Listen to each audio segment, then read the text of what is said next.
just got a thing for me. You see, you'll be digging up 6 feet. Karma's never let me down. My smile will kill when I cut you out.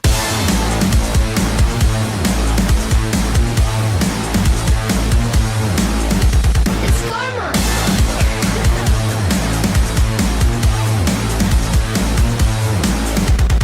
Shh, it's okay to hurt your voice screaming in my face. I know you gotta bark when you don't got bite.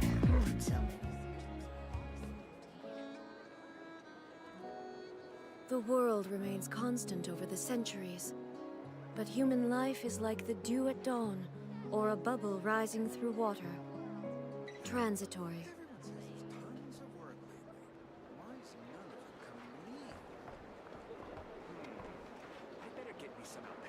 This land holds nothing but promise for adventurers from all walks of life. Wouldn't you agree? This research looks promising indeed.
Thank you for waiting.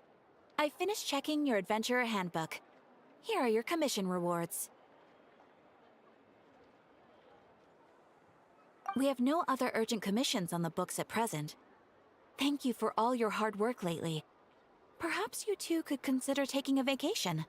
Amazing! Paimon never thought we'd end up having downtime and not cry. Things were pretty hectic when we first got here. Everywhere you looked, it was either the Wild Hunt causing chaos or the Fatui stirring up trouble.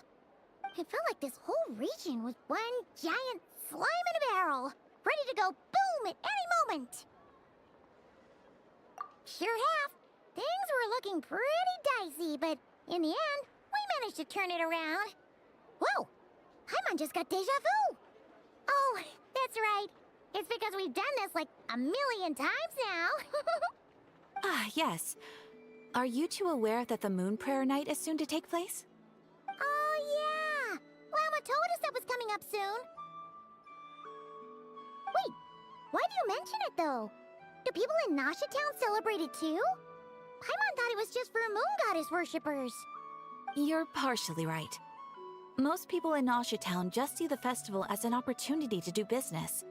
They do not concern themselves with the religious element.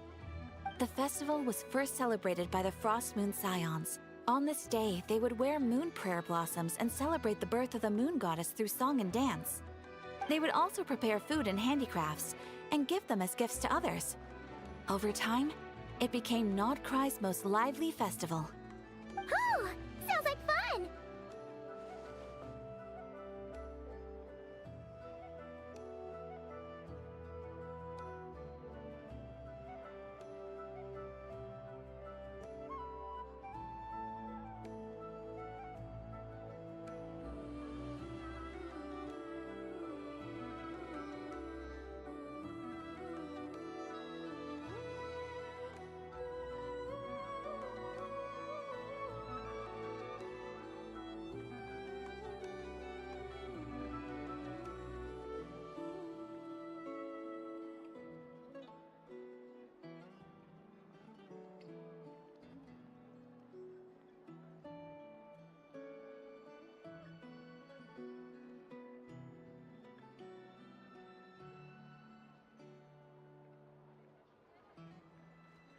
Great! Well, in the meantime, since Catherine doesn't have any commissions for us, let's focus on some personal business instead. When we first got here, you mentioned that this was where your spaceship landed? We didn't get to follow up on it at the time, because we got wrapped up in that whole rare air situation, but now we can finally start investigating it properly. Well, there's a saying Paimon's heard around these parts, which goes, if you lift up a rock, you'll find something you weren't looking for. By that logic, you'll never find what you're looking for while you're searching, but the moment you stop looking, it'll jump right out at you.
Could be worth a try though, right? Anyway, Paimon suggests we focus on other stuff we want to do for now, and just keep an ear out for spaceship-related intel as we go.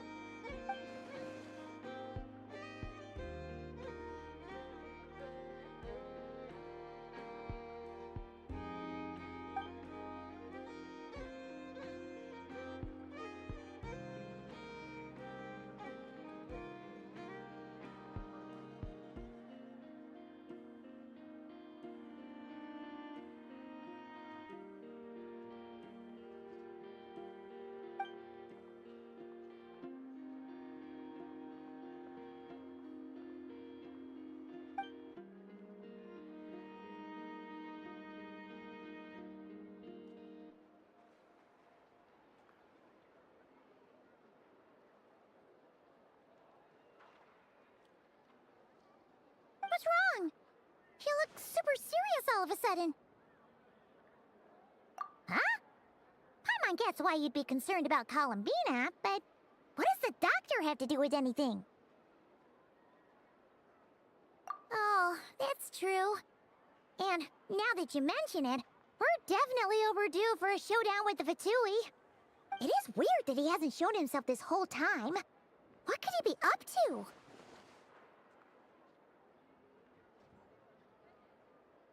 True.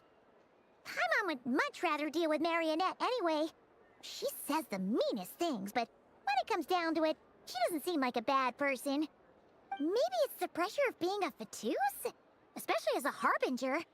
Does she feel like she's gotta act tough to keep up appearances or something?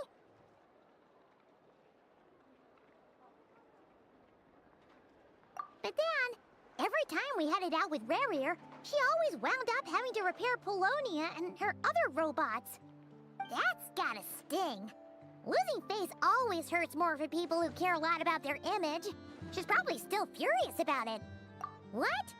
Relax! She's not even here! Huh? What's the matter? Oh, nothing. Sorry, we'll be on our way now. Where are we again? Oh yeah, Columbina? Right, yeah, let's go see Columbina.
She's sitting up!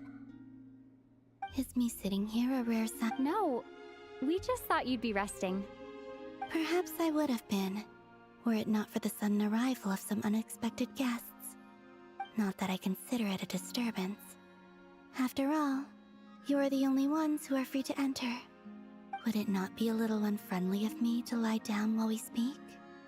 I didn't realize you put so much thought into little things like that.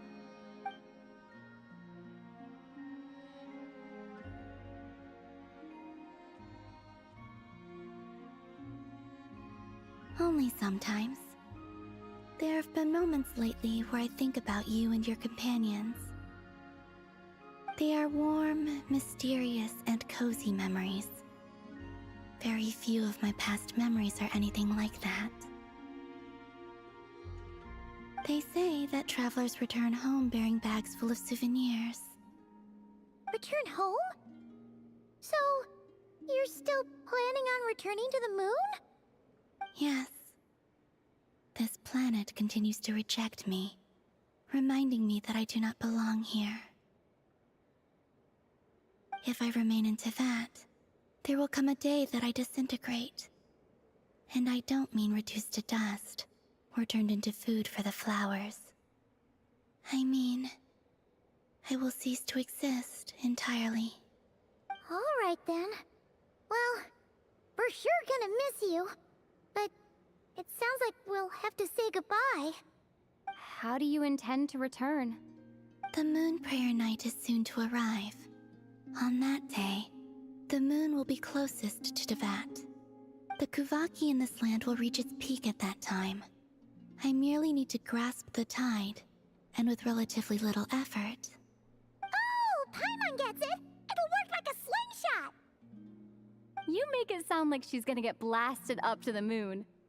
If I did that, I suspect I would crash into the false sky. I will be using a much gentler approach. But I do like the analogy. It's fun. You see? She gets Paimon's sense of humor. In the blink of an eye, the time has come to part ways. It does feel that way, doesn't it? Time seems to fly fastest when you are enjoying it. I have always thought of myself as a wanderer on this earth. Yet, just as I plan to depart, it tugs at my arm. Is this a gesture of affection? Or is the world mocking me? Oh. Were you hoping I can answer that? Yes, you are a traveler. Then, what I would say is, enjoy the moment. That's right! Don't overthink it! Happiness is happiness and joy is joy! The point is to enjoy it, not analyze it! I see. Then what I would say is, even though I am very tired right now, I am still happy. I can't tell from the tone of your voice. Oh, really? You don't think I sound happy? I'm just kidding. I could tell you were in a good mood today from the moment we saw you. Ah, a joke. Albeit not a funny one. Anyway, I assume you're here about you-know-what. Give me your hand. Actually, it's not that. There's something else we wanted to discuss with you. Oh, then do you still want to give me your hand? Or not? Sure.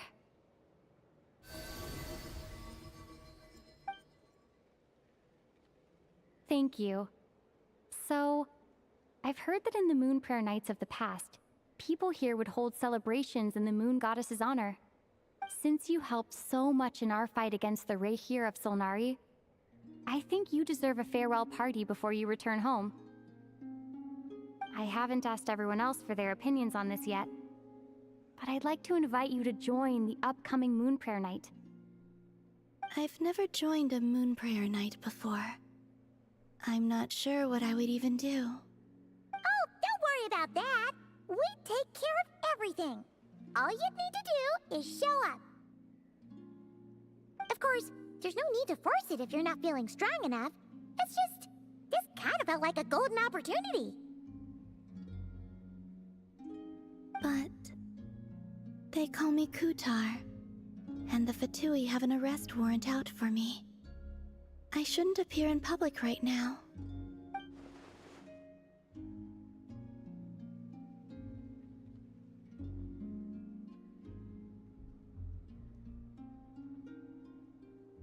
I'll make it work. You have my word.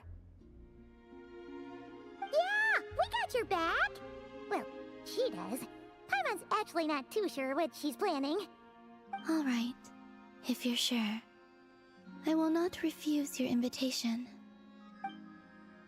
I suppose it wouldn't hurt to pack a few more sights from this world into my suitcase before finally learning what my homeland looks like. Oh, if you see Lauma, please tell her that my answer to the question she asked me is neither yes nor no. Rather, it is, there is no need. That was kinda cryptic, but sure. Guess it's between the two of you. We'll pass along the message. Bye for now!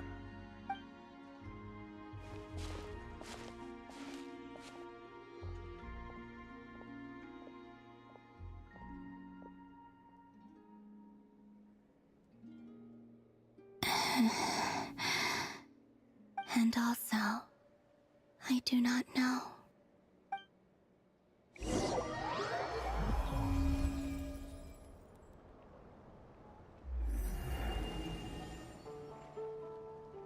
Since she's agreed to join the festival, let's go see who else wants to take part.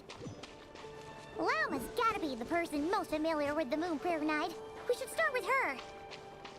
Also, what exactly is your plan to keep her safe? I'm not sure yet. I'll figure something out. What? Are you serious? serious? And Paimon even gave you her vote of confidence back there! When did you become so sneaky?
Illusion shattered!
Hey, Llama! It's us! Huh? Varka? What are you doing here? Beats me. I had a bit too much to drink last night, and when I woke up, I was on Hisi Island. Mr. Varka is helping to oversee Nasha Town's preparations for Moon Prayer Night. He is here to go over some details regarding the decorations and custom cloth designs. Right, yeah, that too. What do you mean, that too? Yes, celebrating this festival is a long-held tradition here in Nodcry.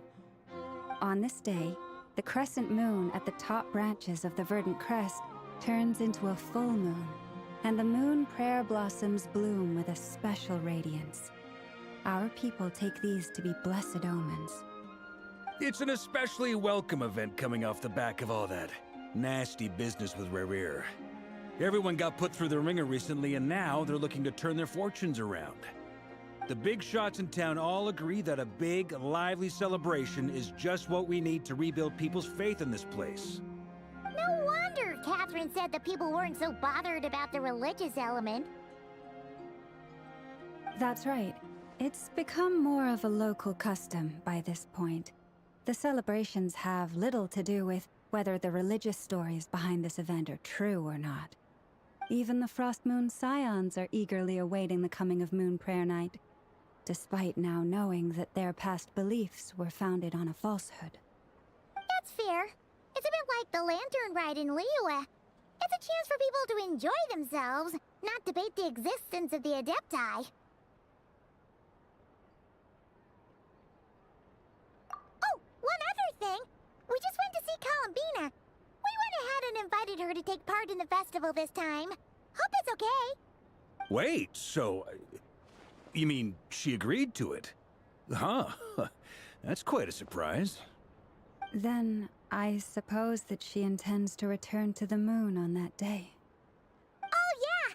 It's kind of a complicated process, but basically, it's like a slingshot.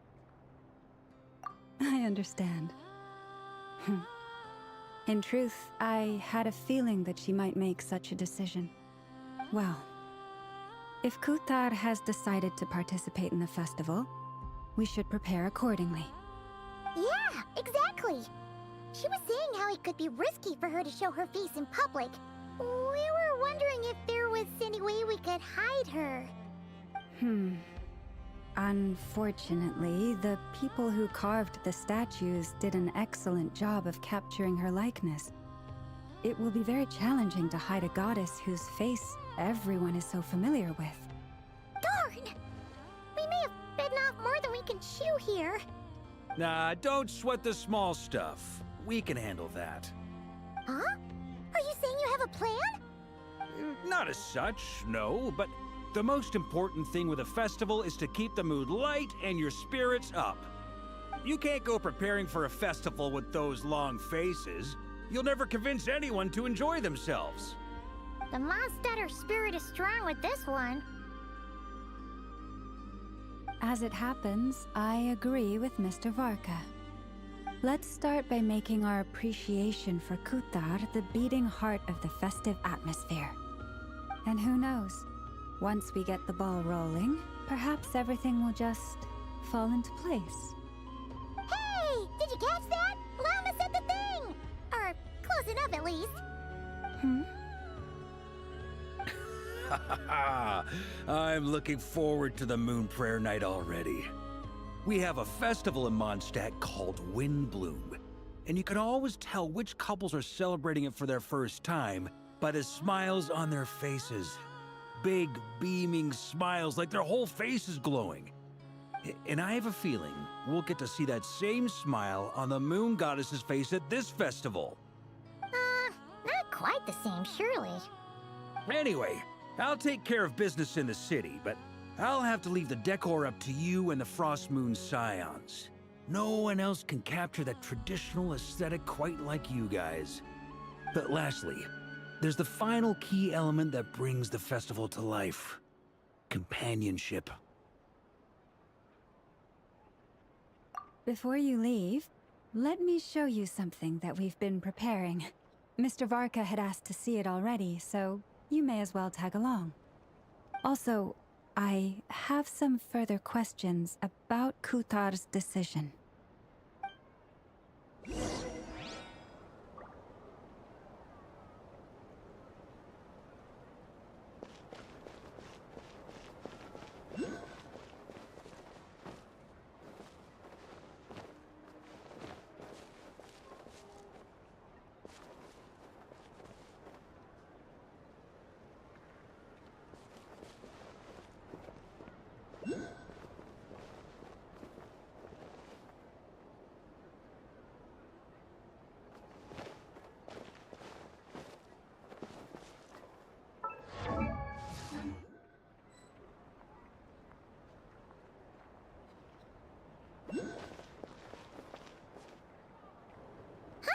What's this?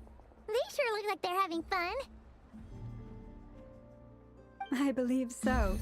Kuhenki seem very skilled at playing drums like these, although I'm not sure where they learned it from. Maybe it's an innate talent? In their eyes, they're probably just playing with toys.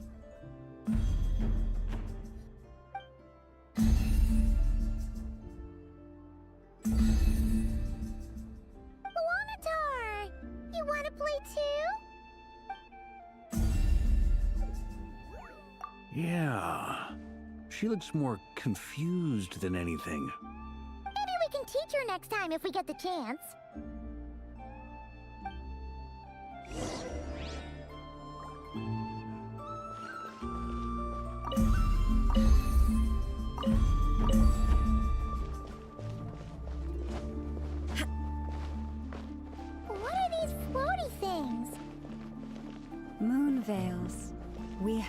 from buildings in the city during the festival. When you look at the sky through them, it creates a lovely misty effect.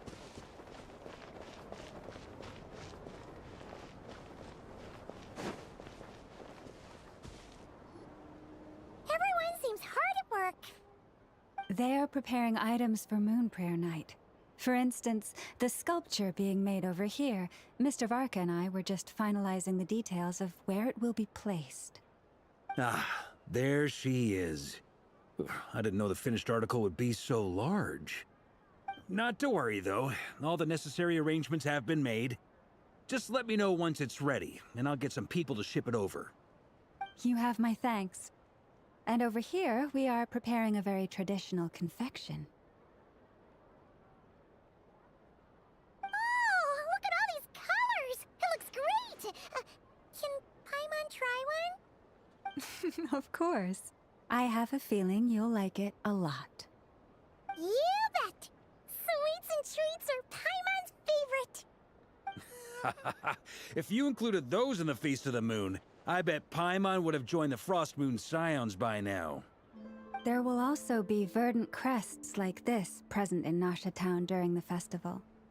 The timing of Moon Prayer Night is not completely set in advance. We make a rough estimate, then observe the changes in the verdant crests and moon prayer blossoms to guide us. As such, the wait itself is a fun feature of this particular festival.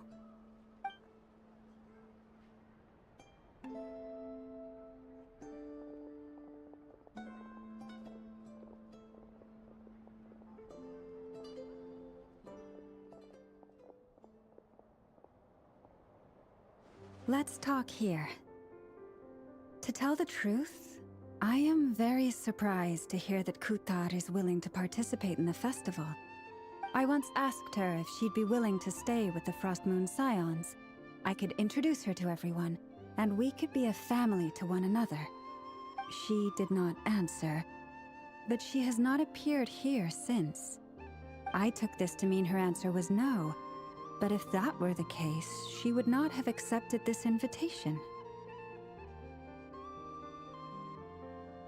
Ah. I see. Maybe she is right. Maybe the Frost Moon Scions of today no longer need a moon goddess. But my wish was not for her to come here and be worshipped as a deity. I simply wanted to offer her a place to stay.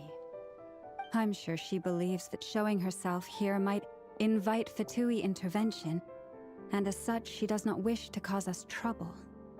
But what really pains me about all this is that this is her birthplace. She ought to belong here, yet no one has been able to grant her shelter. I think I'm qualified to weigh in here. When someone's about to depart on a long trip, what they need is blessings, not burdens. We should wish her the best, not make the journey harder than it already is. Anyway, she's agreed to attend, hasn't she? All we need to do is simply respect her decision. I see your point.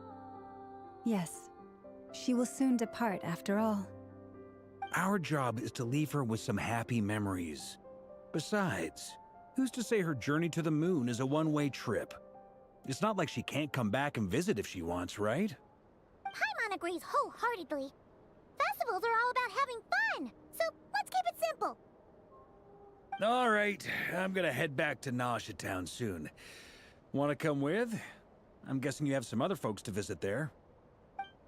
Sure thing, let's go! Bye for now, Wilma! Thank you all. Goodbye.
What could they be chatting about?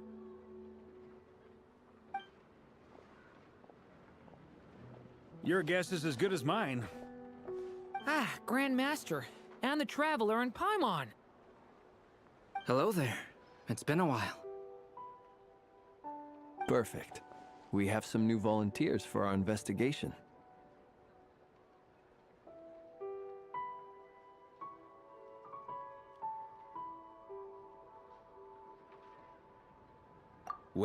Wait, let me guess. The righteous Lightkeepers are finally ready to hunt down the Abyssal Dragon? Haha. Yes, that too. Yeah, right. Oh, wait. Why does everyone keep saying that too? Well, to be precise, the facts match, but not the causality. Wait, so I guessed right? Half right. Don't act so impressed with yourself. Maybe I can explain. We ran into Mr. Flint's north of Nasha Town. At that time, we just noticed a few abyssal creatures out in the wild, but the strange thing was, I didn't detect any traces of abyssal energy on them at all. On closer inspection, we realized that they were not real monsters, but something akin to reflections in the water, or perhaps a mirage. Huh? What do you mean? Like, you could see them but not touch them? Exactly. It was very peculiar. They roared and tried to attack us, but we could not make any physical contact with them. I think I've heard of things like that happening in Notcry before, but I don't know much about it. Yes, it's a known phenomenon. Mirage-like illusions tend to appear in Nodcry in the run-up to Moonprayer Night. From a distance, they appear quite real. I myself thought that Misters Durin and Albedo were locked in battle with abyssal monsters when I first arrived. But after sharing intel and investigating a little further, we can confirm that these illusions are harmless. There is no great cause for concern. All the Mirage stories I've heard are either animals, rocks, or small houses. Abyssal monsters, though? That's a first. It's a first for me, too. So I'm planning to look into it further just to be on the safe side. I intend to inspect a few more locations. What about you two? Any plans? Alice contacted me a few days ago. She'd like me and Durin to assist her with an experiment. But we lost contact shortly after receiving the message. I'm sure that comes as no surprise to anyone familiar with her. We don't know when the wind will blow, yet when the wind blows, we will know. That, in a nutshell, describes how Alice operates. Yeah, that tracks. Okay. Well, I suggest we investigate this Mirage business in the meantime. It's piqued my curiosity, and I'm pretty sure I know someone who will already be 10 steps ahead of us. Well said. Right? Whatever's happening in Notcry, she always seems to be the first one to know. Let's go see what she knows. We can invite her and her staff to the festival while we're at it.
You're right, I have noticed.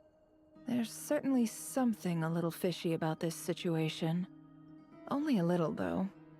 Records indicate that this phenomenon can occur in the days before and following Moon Prayer Night. That said, it has always been a rare sight in the past. The odds of encountering these phantoms are similar to looking up in the night sky, happening to see a shooting star, and managing to make a wish before it disappears. But this time, either everyone's getting lucky, or they're appearing far more frequently than usual. Yehoda's out gathering intel as we speak. In the meantime, let me check off some points of interest. First, the Abyss. The ones we saw seem to be abyssal monsters. Indeed. But we have identified one location where many more of them have made an appearance. And not just monsters, but human phantoms too. Given the scale and nature of the phantoms, it's almost as if someone's last memories are coming to life. Or perhaps the memories of multiple people. Oh. So you mean the phantom monsters are hunting down the phantom humans? Exactly. The phantoms can interact with each other, but we have no means of intervening. In addition, some of the human phantoms would seem to be from the very distant past. This is clear both from the clothing they wear and the stories they tell. They claim to be from Hyperborea, a name which I've heard from Lauma before. If this is true, it means they must be from 6,000 years ago. Did Paimon hear that right? 6,000 years? It sounds like this merits further exploration. That'd be a big help. I'll leave it with you, Albedo. My knowledge of ancient history is non-existent. I used to doze off every time the pre-Knights of Favonius era came up in class. It's quite a miracle that you were able to understand these phantoms' speech, given how long ago they lived. I suppose you're right. But I'll leave the archaeologists to ruminate over that conundrum. As an intelligence broker, my sole interest is in the value of the information I gather. Which, in this case, hopefully means earning myself some good favor with our dear Lady Moonchanter. So calculating. Whew, this intel broker logic always catches Paimon by surprise. Sounds to me like we could split the work up. I think the abyssal phenomenon is best left to Albedo, Flint's, and me. Agreed.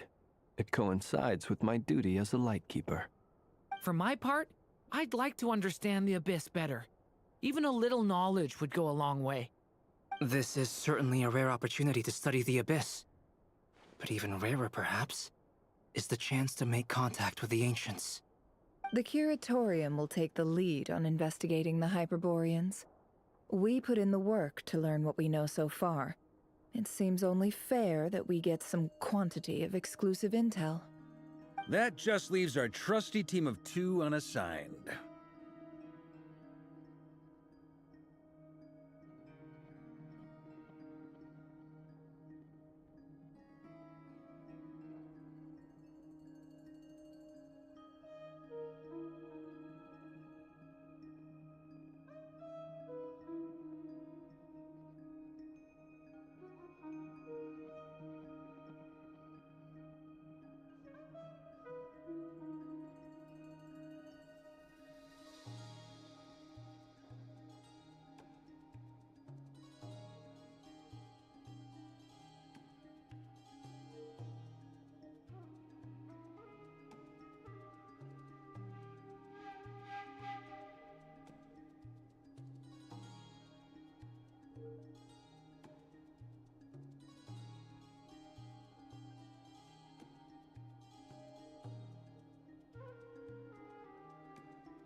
since you became an honorary knight, of course.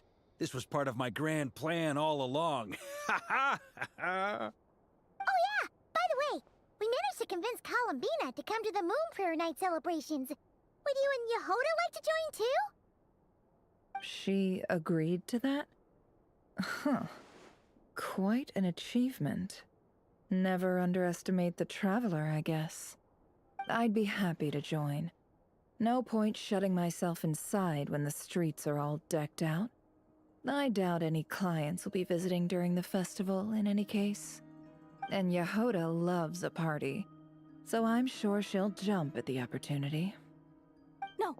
No. No. No. No. No. No. No. No. Way to contradict me in front of... Wait. No, that's not what I have bad news, boss. So many people. All right, everyone inside, quick.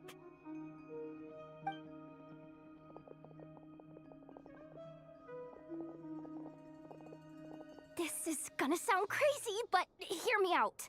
I saw one of those phantoms at Star Sand Shoal, and it was some sort of flying ship. Like a spaceship?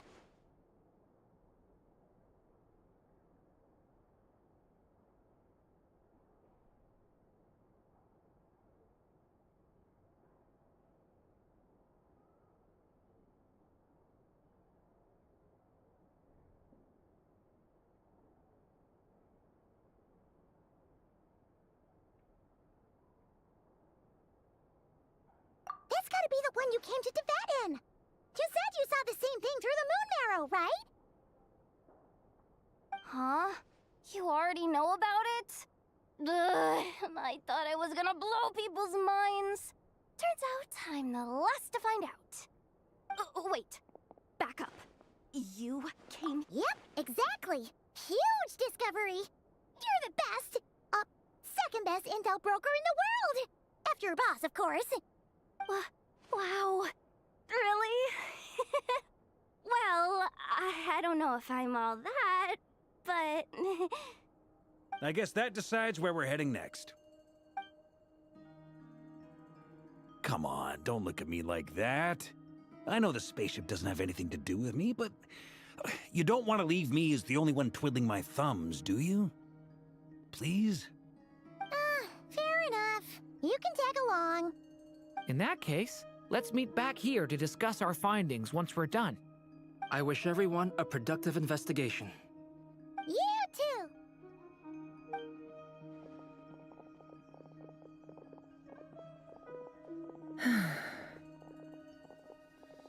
What's up, boss? Aren't we gonna head out? Tell me, Yehoda, when did the curatorium start giving out intel for free? Oh, sorry, boss.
Yehoda was right on the money. This phantom really is your spaceship. But that's so weird. Why would it show up here? Is it some kind of projection? Or a ghost? Like, maybe it no longer exists. But somehow... Ah, you're already here. Miss Lauma, what a surprise. I thought you were busy with festival preparations. I was, until one of our people informed me that a strange sight had appeared at Starsand Shoal. No one's ever seen something quite like this before. I thought I should see it for myself. Same here. Oh, so we heard that these things appear around the festival period. Any idea why that is? Unfortunately not. We have very limited information about them, since they can't be interacted with. And no human phantoms have ever made an appearance before now. The most we've been able to deduce is that these sightings appear to be connected to the increase in Kuvaki energy around this time. Yeah, seems like that's all we can do. This is all so confusing. Allow me to lend you a hand.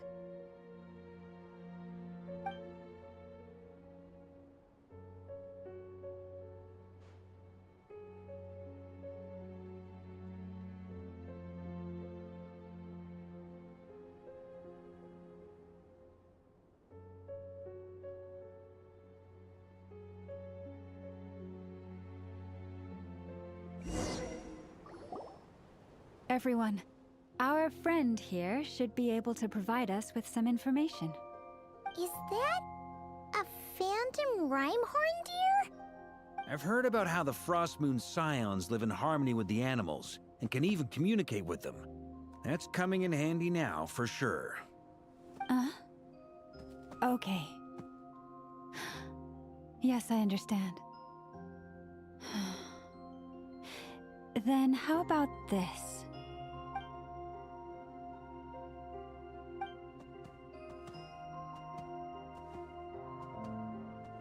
Oh, it's leaving. It appears to share our curiosity about this giant spaceship, so I asked it if it wouldn't mind investigating along with some friends. In return, I told it about some nearby spots where the wild fruit grows abundantly. We may live in a different era from these phantoms, but I trust that the terrain, climate, and ecology here are more resistant to the effects of time than some things are. Let's give them a moment and hope for the best.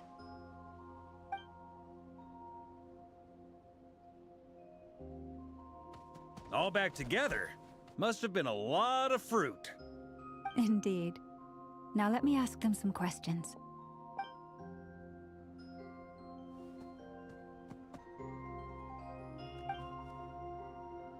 It did find a lot of wild fruit, enough for them to feast for a long while. This puffin circled in the air several times, but didn't spot anything out of the ordinary. Certainly nothing to do with the spaceship. Huh. Well, it definitely makes sense to get a bird's eye view. Indeed. Other than that, I was also thinking that the world these phantoms see is also different from ours. Oh, I get what you mean. The wild fruit exist in both times and spaces, but there might also be things that only exist in that space-time, which we can't see. Good point. Great thinking, Lauma. Blunthorn rhinos can use Kuvaki to shift great rocks, but this one says it couldn't get that ship to budge by even an inch. The sniffer mole tried too, but despite being a skilled digger, it could not get through. They say that the spaceship looks robust and undamaged. It seems completely impervious to any and all attacks. Whatever lies within is well defended from harm. So, just like us humans, there was nothing they could do about this spaceship either. Yes, still, they deserve our thanks. We are grateful for all your efforts, dear friends. Now go, and enjoy your feast. I've noticed some other human phantoms gathered nearby. Come on, let's go talk to them.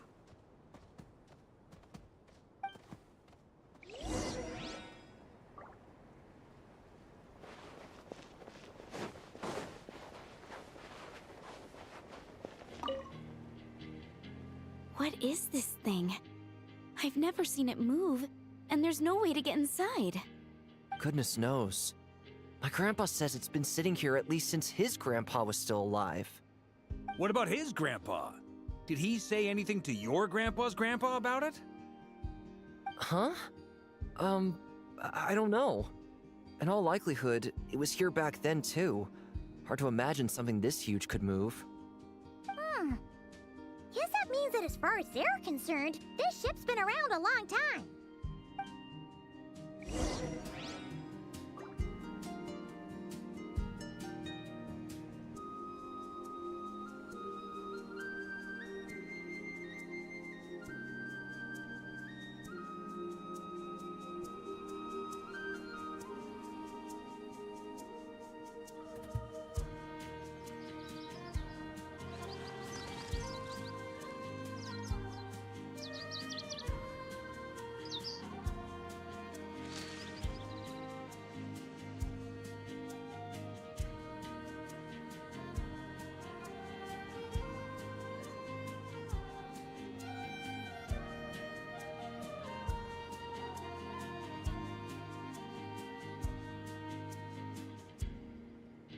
Inactivity serves no purpose whatsoever.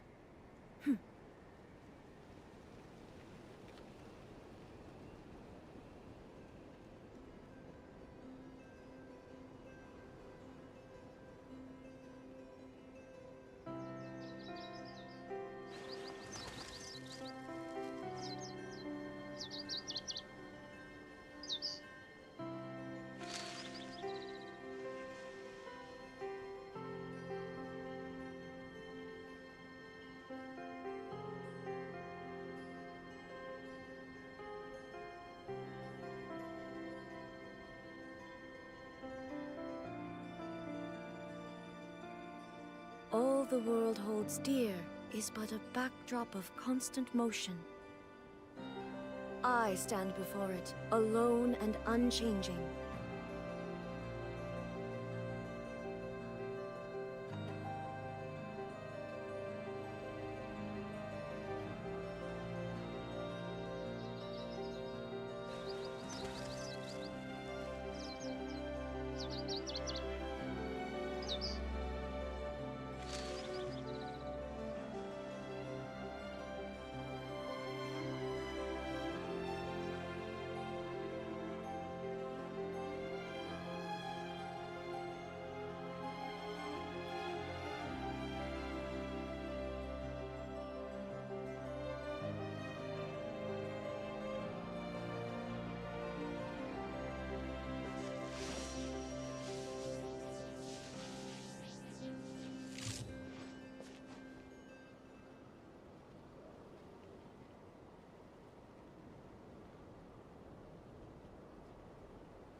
The world remains constant over the centuries, but human life is like the dew at dawn, or a bubble rising through water.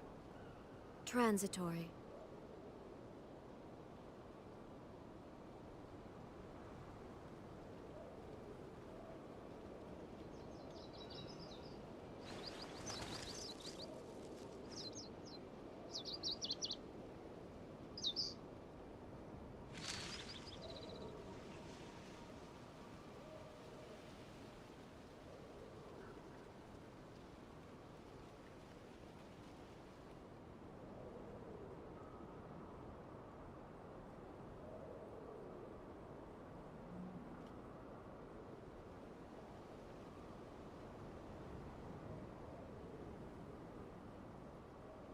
Inactivity serves no purpose whatsoever.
The world remains constant over the centuries, but human life is like the dew at dawn, or a bubble rising through water. Transitory.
Inactivity serves no purpose whatsoever.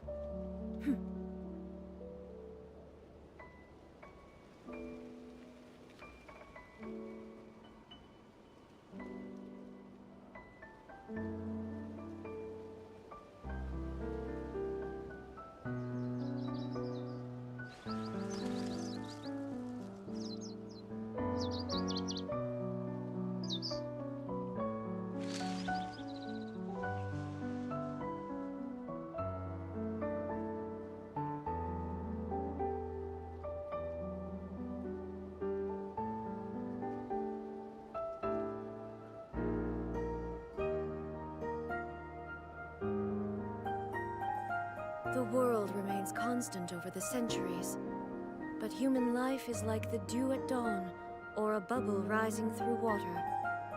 Transitory.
Come on, brothers. If we can get even a small chunk off of this thing, it's gotta be worth a fortune. Today is the day we strike it rich. Huh? You mean Paimon? Yes, brother, I shall join you. Let's make our fortune. We should go with them. What the? This thing is crazy tough. I can't even scratch it. What's it made of? Sorry, brother. Looks like we'll have to seek our fortunes elsewhere. Enjoying yourself? I was just seeing if I could influence this phantom's perception by playing. But nope, no dice.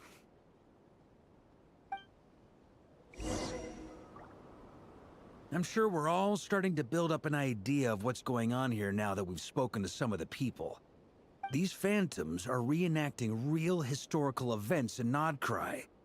It's almost like we're in some kind of interactive stage play. We can talk to the actors, but the plot is fixed, and we can't influence it. It makes sense. History is set in stone. The objective facts of the past cannot be changed. Paimon totally thought you were just goofing around earlier. But actually, you were doing some serious investigating. Of course I was. Anyway, at this point, I think we're forced to conclude that although the Phantom spaceship is right there in front of us, we aren't going to learn much about it from these people.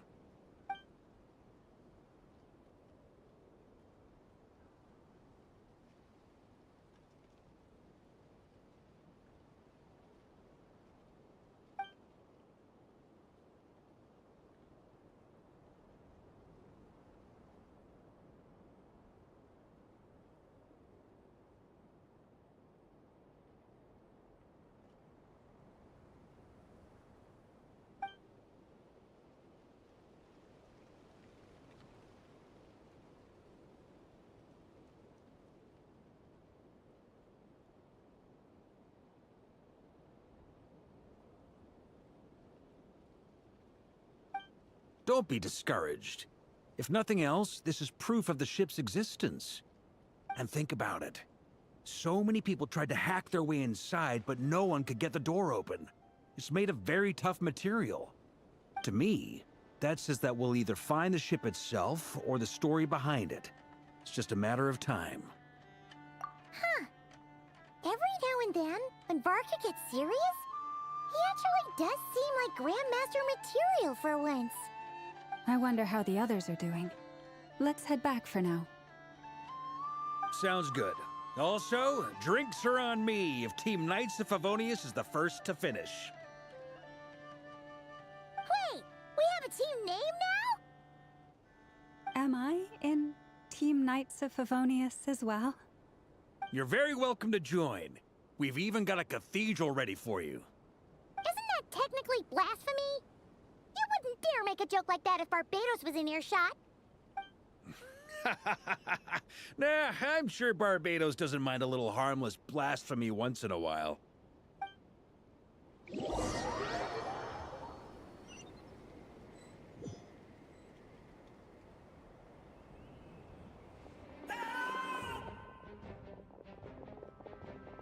Oh, no! Get away! Oh.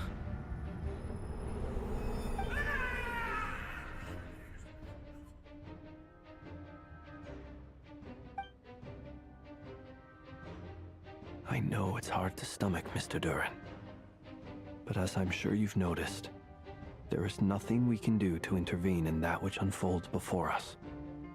But we have to at least try. And try you have. But are you aware of how many unsuccessful attempts you've made now? I wasn't keeping count. I'm afraid this is the 39th failure so far. Or the 5th if we're only counting this particular victim. There are no indications that these phantoms may be altered in any way. You seem to have calmed down a little. I'll make us a fire. You should rest and have some water. Feeling any better now, Mr. Duran? May I ask a few questions? Be my guest. What exactly are we witnessing here? What happened to those people? My guess would be that we are seeing Nodcry during the Conrian Cataclysm. Would that be accurate? Conria. That is correct. As you know, once the Abyss senses even the tiniest crack, it floods in and spreads like wildfire. There was a time in the distant past when it permeated all of Nodcry, causing immeasurable harm. The people paid a terrible price to heal this land. Then, 500 years ago, the whole of Teyvat suffered an abyssal disaster. Once more, Nodcry was dealt a devastating blow. I see. In the face of the abyssal onslaught, all were like grains of sand tossed around by a tidal wave. Be they human, fae, or god.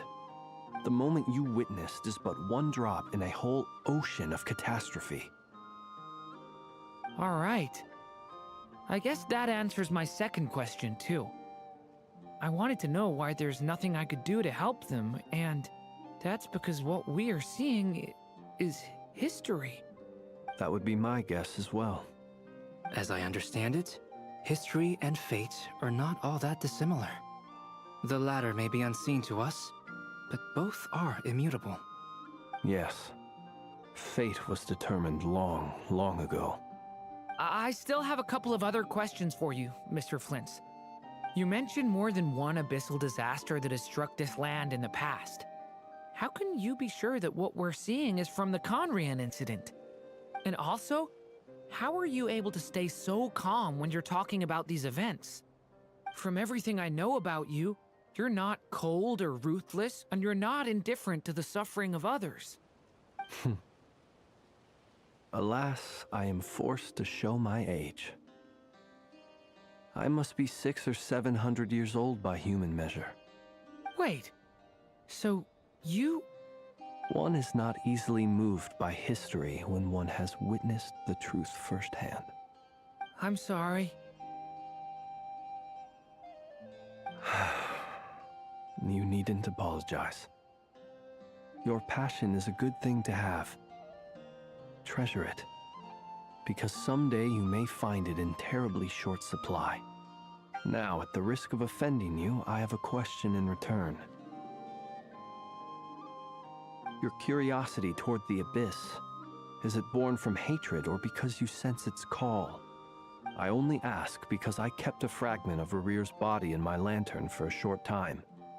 Specifically, his heart.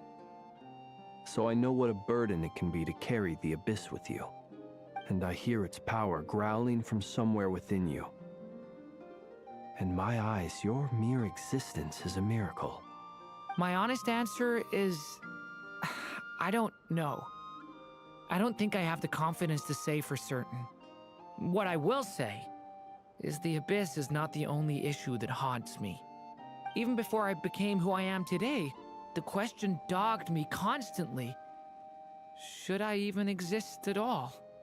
My doubts remain unresolved. But when we fought Rarir, something became a little clearer to me. Sometimes it is the darkness within us that allows us to achieve the impossible.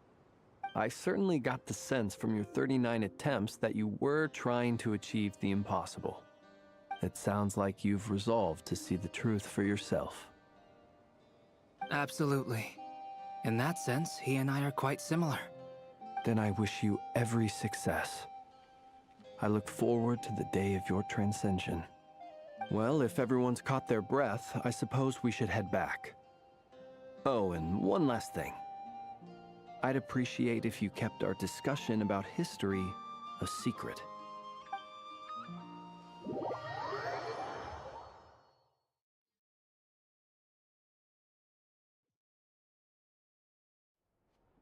Incredibly, our separate investigations led us all to the same conclusion. Hooray for consensus! Yeah, but we barely learned anything, though. I totally thought this would be the mother lode. Talking with the ancients? I mean, come on! But nope. All we got was useless snippets of conversation. And all this stuff about moons and hyperopia. What a load of baloney. Seems like people back then had a few screws loose. I understand your frustration. We found the same issue. Each phantom only showed a very brief moment in time. There isn't much value to be found in these miscellaneous fragments of a civilization's history, no matter how glorious it may have been. If there's a silver lining, it's that these phantoms are harmless to the present reality. They shouldn't get in the way of the festivities. Paimon agrees. And not just because it's the first thing she understood in this whole conversation. You look disappointed, Nefer. Is something the matter? What do you think? We all worked our tails off, but the only one to gain anything from it was you, Lady Moonjanter. Well, please do share the Hyperborean records with me. I will gladly inscribe them in our people's documents. Oh, duh! Yeah! That was it! Hyperborea! Hyperborea. I'm serious. Only an expert in the Frost Moon Scions and their history can turn these records into valuable research material. The alternative is to let them gather dust on the Curatorium's storage shelves until the pages turn yellow. Nefer, you're wise enough to know that cooperating and sharing the profits is the best course of action here. Well, that goes without saying. Sure, let's do that. Huh? But didn't you say we aren't supposed to give out intel for free? Sorry. Shutting up. Now is not a good time to push Nefer's buttons. Anyway, back to Moon Prayer Night. I'm thinking that we should prepare something a little special, aside from the usual decorations and so on. You mean a parting gift? Can't go wrong with food. Although, does food go bad on the moon? Perhaps a lantern would be a better choice.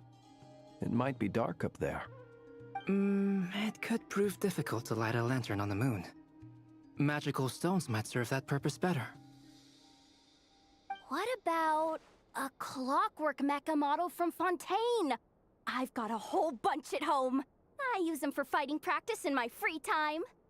None of these sound like things she would be even remotely interested in. But we don't interact with her enough to know what she likes. Yeah. It would really save us the guesswork if someone could find out what she's into. Wait, what the? Traveler? Great! Haha, problem solved. Now, I need to stop by Dory's. Gonna need her help sourcing a bunch of stuff for the festival. Then let's leave it there for now. We all have our own business to attend to. Traveler.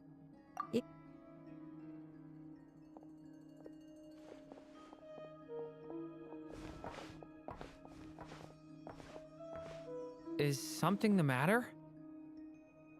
I'm fine. It's just...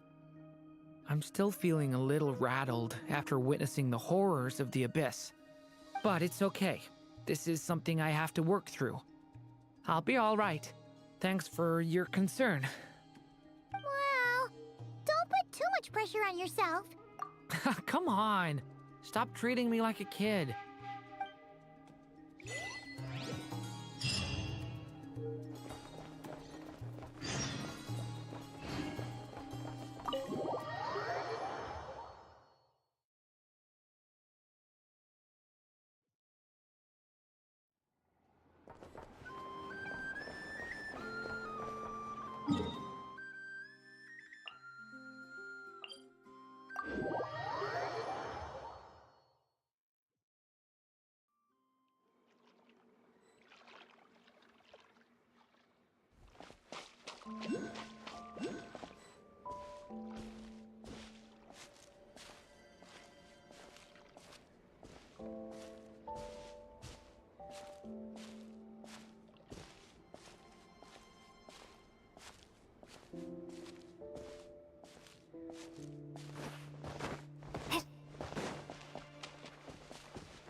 weren't there a few Kuhenki here last time too?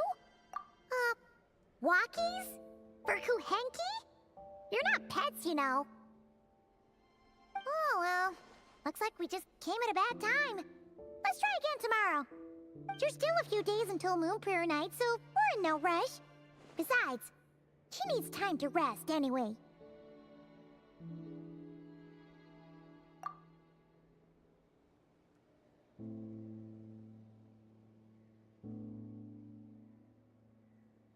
Kalamina! Are you back yet? Oh, how strange. Looks like she still isn't here. Right? It's not like her to spend so much time outside. What about Luanatar? Luanatar, you there? Hey! Do you know where Kalambina went? Sorry, didn't understand. But if you know where she is, could you take us to her? Yeah, that's even stranger. What about him? Oh, that's not good news. They change color when Kalambina gets weaker, right? And they look super pale right now. Good idea. She might know what's happening.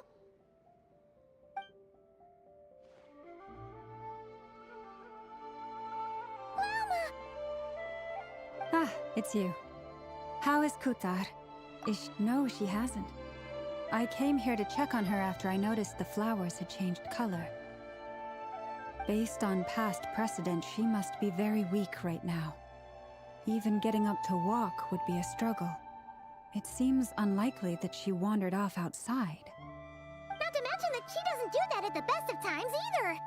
So yeah, this is super weird. No. Very few people are in the know about Kutar's whereabouts. And if anyone suspicious had visited, they'd have left some sort of evidence. Come on, let's go to Nasha Town. If anyone has seen her, someone there will know about it. It's not Cry's information hub after all. Makes sense. Let's go!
Moment.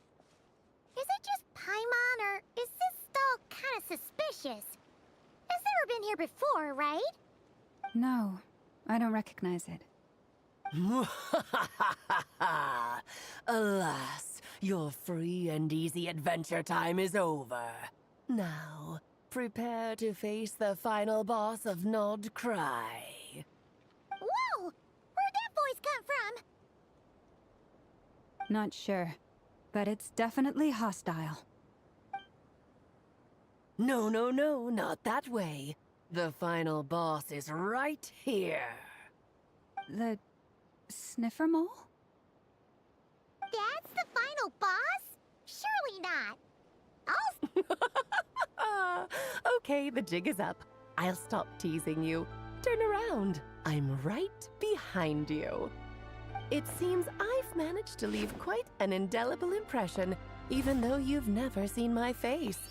Nothing could make a great mage more pleased with herself.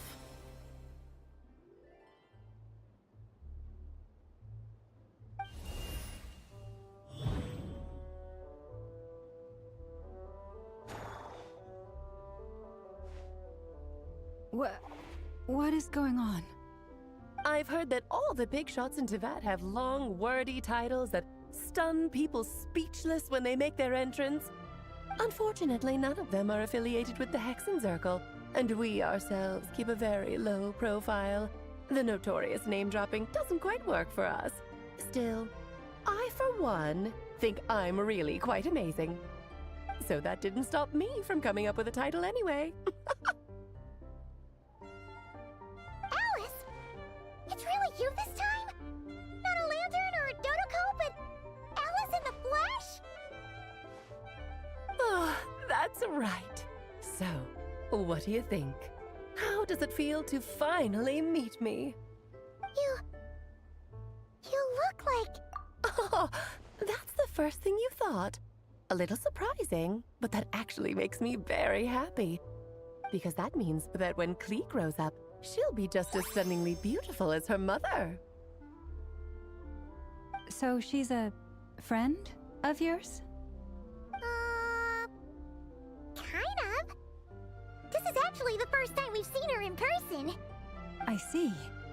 Madam Mage, that was, quite a powerful entrance. I certainly won't be forgetting it anytime soon. It's okay, Lauma, don't force it. Paimon will do the honors. This is Alice, that's right. She's a good person, just kinda... unpredictable. Well, what is the human heart if not unpredictable? If we could not do as we please, how would we differ from machines? I am Lauma, Moon Chanter of the Frost Moon Scions. It is a pleasure to meet you. Oh, I know. Before you got here, I spent a good, 15 minutes getting up to speed on Nodcry's present situation. In other words, I've read the whole in the last episode part, so we can skip the pleasantries. Fair enough. Well, Miss Alice, I can already tell that you have quite a unique personality. You'll get used to it. Paimon sure is. So anyway, what are you doing in Nodcry, Alice? Oh, I thought I told you already. This time, I'm the final boss. And what a formidable foe I shall be. Powerful, confident, decisive, and good luck finding my weak spot. You will never succeed. Oh, drat! My one weakness, and you found it in an instant. Fate has been dealt a devastating blow. Thus falls the great Dodo King. Why are you playing along with this nonsense? For funsies, of course. What's wrong, Paimon? Are you disappointed in me? Am I a gigantic letdown? No, it's just... you seem like a busy lady. And this is the one time you've shown up in person. Paimon figured it would be for something more high stakes than just goofing around. You're quite right. I'm here in Nodcry because something big happened. Something big enough it caught the attention of the Hexenzirkel. It concerns the 3 moons, Tevat's borders, and of course, the moon goddess you are currently searching for. Kind of. Why don't we discuss this over a pot of tea? My main reason for coming on this trip to Tevat was, of course, to have some fun. But I do technically have a job to do as well. Namely, maintaining the stability of Tevat's borders. I'll skip over the complicated parts, but to sum it up, abyssal energies are all that lie beyond Tevat's border. We'd find ourselves in a real pickle if they ever made it through. And the phantoms you've been seeing are a sign that the border has been disturbed. No wonder they tend to show up around Moon Prayer Night. Is it because the real moon is now so close to us that its power can cross the border? In part, but only a negligible amount passes through. Just enough to influence the verdant crests and so on. And as you've noticed, there has been an unprecedented number of phantoms appearing this year. The influence of the moon beyond the border cannot explain this. No, there is another far greater factor at play. The trilunar syzygy. A trilunar syzygy. Eons ago, before the heavenly principles came to Devat, it was the then 3 moon goddesses who controlled the laws of this world. Oh, that's exactly it! The 3 goddesses split these powers amongst themselves, promising never to consolidate them into one singular body. This was meant to keep the world stable. But, fast-forwarding to the present, the eternal moon's marrow is with you, while the iridescent moon's marrow, which should never have appeared in this world, has been retrieved. Add that to the presence of a moon goddess in the flesh and... the power of all 3 moons is gathered here in Notcry. There hasn't been an event like this since the War of Funerary Flame. And it's having a noticeable effect on Tevat's... because I wish to give my darling daughter a peaceful, sunny environment to grow up in. Is that a good enough reason? Kinda sounds like you're dodging the question, but it does make sense. Well, that's one reason anyway, and the most important one. The others are a little complicated to explain. For instance, cleaning up after dearest Miss R. Albedo could tell you more about that if you're curious, but right now, I have a more important question to ask you. I see. Nicole told me about that legend once. Nicole? You mean Meet Anne? Oh, so you remember.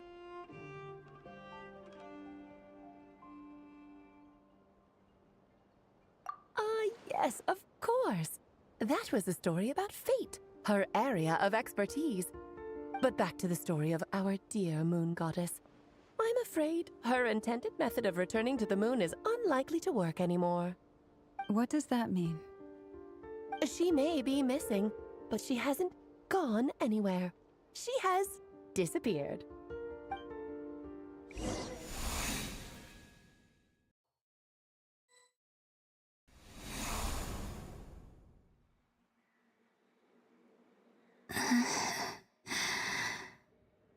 My body is so heavy.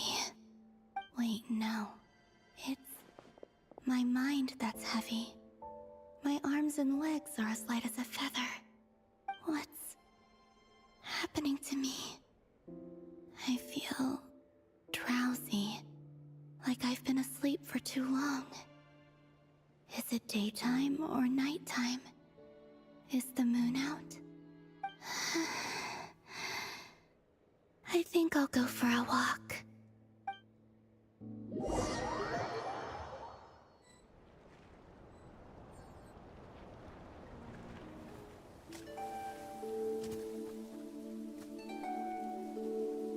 Are you out for a walk too? Huh?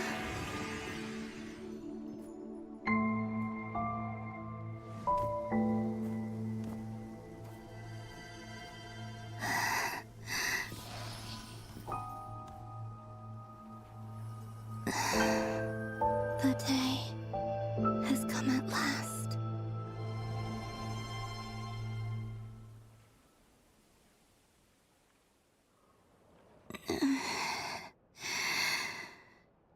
Have I grown so weak that I can't even sustain my physical form?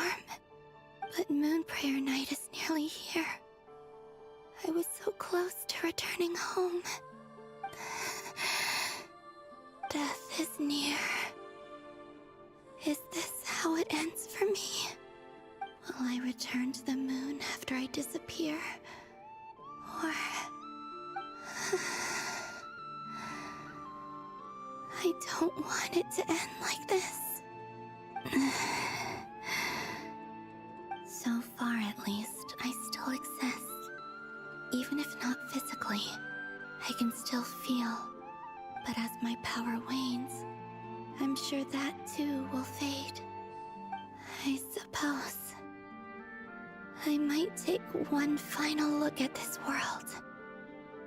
The world where I was born.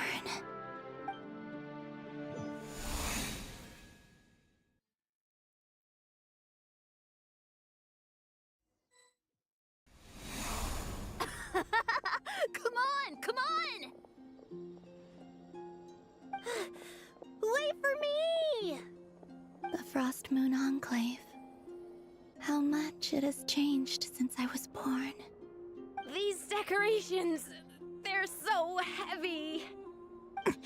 It's times like this when you kind of wish men could be priestesses and acolytes. How fascinating. I've never had the chance to be privy to people's private lives in this way. In the past, people would get so solemn and serious the moment I showed my face, like they were frozen stiff. Karina, Lametti, it's time to eat. Coming. I want to watch them a little longer.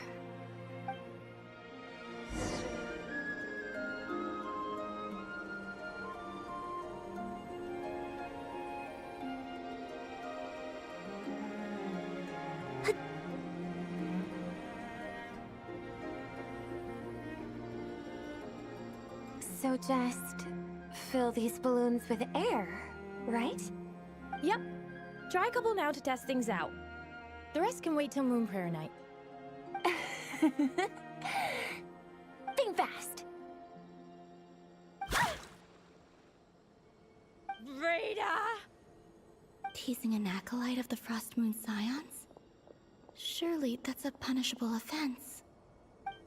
Take this!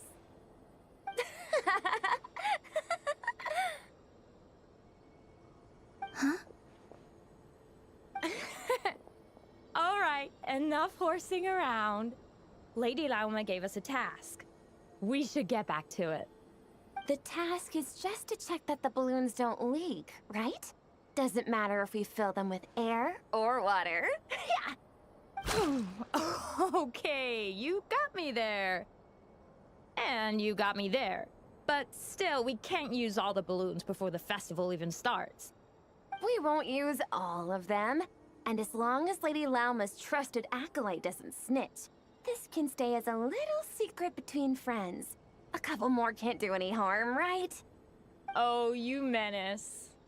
Then, think fast! Is pumping a balloon full of water really so much fun?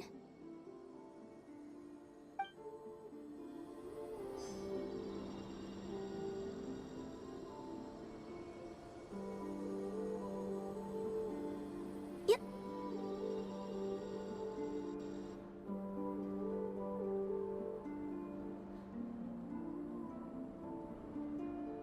I'm sure you're both tired from playing all day. Come on, eat up. A plain, humble meal. That has always been the way of the Frost Moon Scions. Huh? How come Lametti got a midsummer berry dessert? Oh, I always get Lockaberry. I don't mind sharing. You can have a bite of mine if I get to have a bite of yours. Hmm? They're sharing food? I've never shared food with anyone before. Even at the Harbinger tea parties, everyone just ate off their own plate. And when I couldn't finish my food offerings from the Frost Moon Scions, they'd leave the leftovers out under the moonlight for the animals to claim. Hey! That was 2 bites! Oh, then you can have another bite of mine. Oh, you too. Oh, don't fret now. Here, have some of Granny's too. So this is what it means to be family.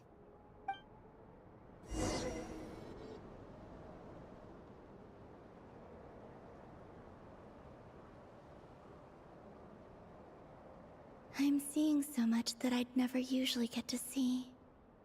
They'd never act like this when I was around. It's nice, being able to just watch people in peace in these final moments. What a rare opportunity. I think I'll go take a look around Nasha Town, too. Maybe the Traveler will be there.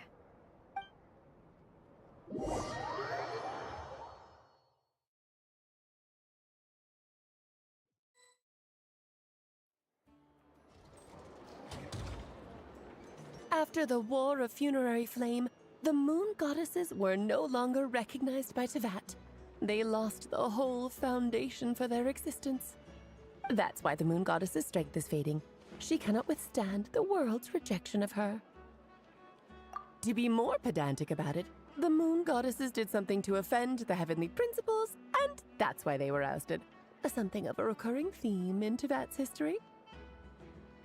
Theoretically, speaking so candidly should put me in their crosshairs too, but they can't tell me what to do. I'll say whatever I want. Anywho, the Moon Marrow energies were but a drop in the bucket for her, and that battle against the Ray Hair of Solnari only weakened her further. Fortunately, it happened close enough to Moon Prayer Night when the Kuvaki concentration here is high. That's the only reason she managed to survive this long. What do you mean, fortunately? You said she disappeared. We're too late. Oh, what a headache. I thought this was all common knowledge. I guess I have some more explaining to do. Okay, buckle up. It's time for another lecture.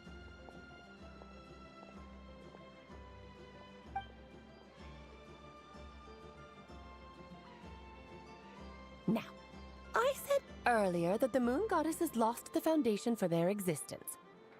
The reason for that has to do with the natural order. Basically, the rationale for their existence in Tevat was lost. The same logic applies to the present Moon Goddess too. Consider her existence so far. Her comrades in the Fatui called her Damselette. And she was worshipped as Kutar by the Frost Moon Scions. But these connections have now been severed, whether by her hand or yours. So, the rationale that once sustained her existence is now gone. Wait, we did that to her? Oh, well, strictly speaking, yes. But let's not start pointing fingers, shall we? I'll only end up as the big bad villain, and that's not the kind of final boss I want to be. Of course I do. I'm only the greatest mage in the whole entire world. Now, if you wish to find your Moon Goddess, there are two problems we need to solve. Firstly, we'll need to strengthen the connection between her and Tevat, at least enough to sustain her until Moon Prayer Night. Strengthen her connection. But does that mean I'll have to rally all the Frost Moon faithful behind this? I'm afraid a bygone faith and a former home won't be of any help to her now. Do you know her name? Her name? Oh, yes. Names are very important things. A name is a fundament. Then your first job is to find it. As a Moon Goddess, I'm sure she must have a name she identifies with. Neither Columbina nor Kutar is her true name, and she's never really accepted either of them. So, finding out her real name is enough to sustain her existence? Yes, I know it sounds like a small step, but every journey begins that way. So for now, that's all we need to focus on. The second problem is with her plan to use the Moon Marrows to return to the moon. Unfortunately, piercing through the false sky will take an enormous amount of power. Given her current condition, she won't be able to provide anywhere near enough power, even if she recovers her physical form. But no need to fret. Nicole's the expert in this field, and I'm sure she'll figure something out. Wait, Mage N is going to help us out too? That means we've got 2 Hexencircle mages on the case. This is turning into a pretty big deal. Actually, this is more of a side quest for me. Like you said, I'm a busy lady, so I can't stay for too... That's the upside you get for looking out for my little Klee. Hopefully that will incentivize you to carry on keeping her company in the future. Anyway, jokes aside, you'd better get moving. It will take quite a miracle for the Moon Goddess's consciousness to hold out till Moon Prayer Night. Oh, I suppose I might as well tell you where Nicole is before I leave. Off you go now. Time to meet your new friend. Oh, yes, and a little suggestion. Don't forget to mind your heads. What? I wonder how Durian's doing. I should really go see him before I head back. You really are super busy. I most certainly am. There's so many children I have to keep tabs on just in Mondstadt. Durin, Albedo, Venti, Varga. Klee didn't make the list, huh? Of course not. Klee is my pride and joy. I have no qualms about her, because she's the best child in the whole wide world. Yeah. Klee's a little angel.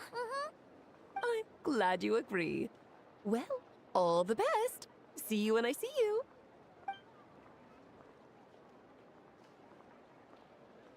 She left in a hurry. Yeah. She didn't pack up her stall. Should we handle it for her?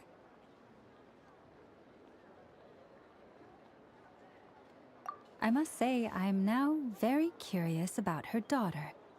Klee, wasn't it? What's she like? That's a long story. Come on, we'll fill you in as we go.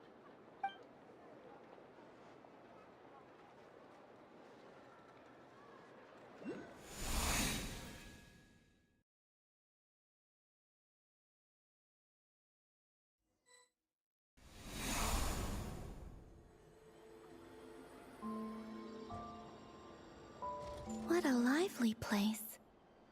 I've never experienced Nasha Town like this before. Hey, you old geezer! Your hammer's rusted through! Who are you calling old geezer? Are they quarreling?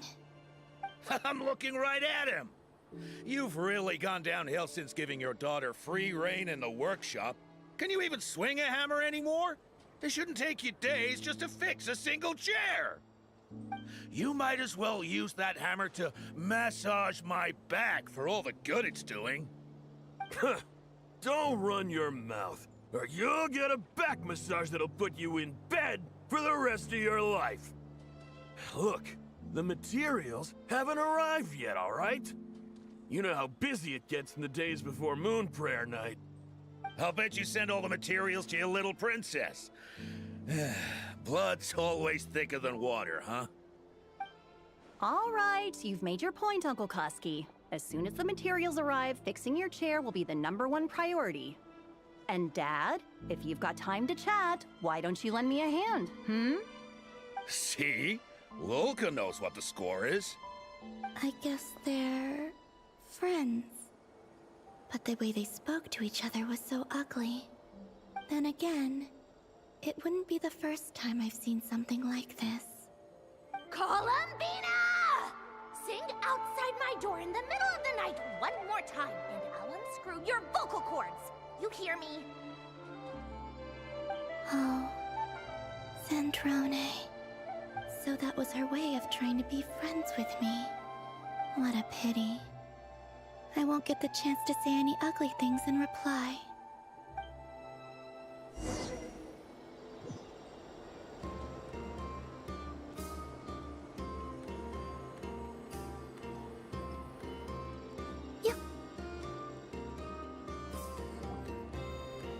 Hey, have you decided what to give her for Moon Prayer Night?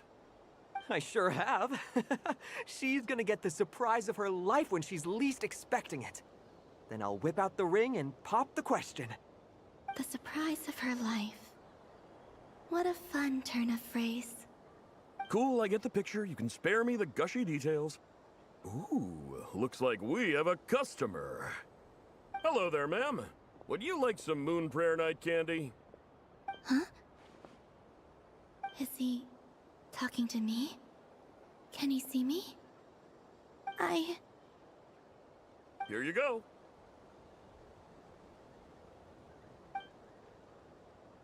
Oh.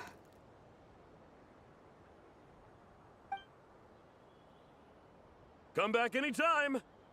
Right. Now, where were we? I don't know why, but I still held out hope.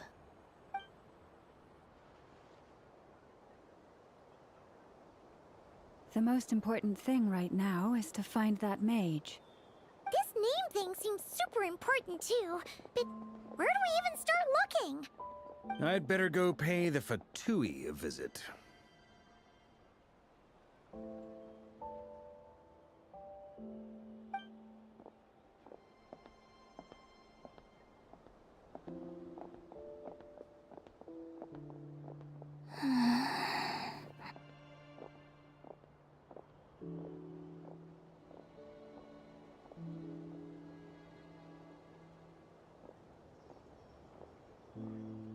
Columbina?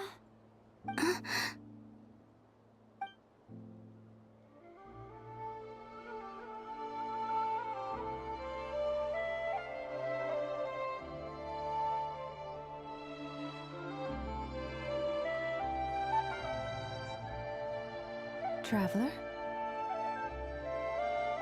Let's go! This is no time to be spacing out!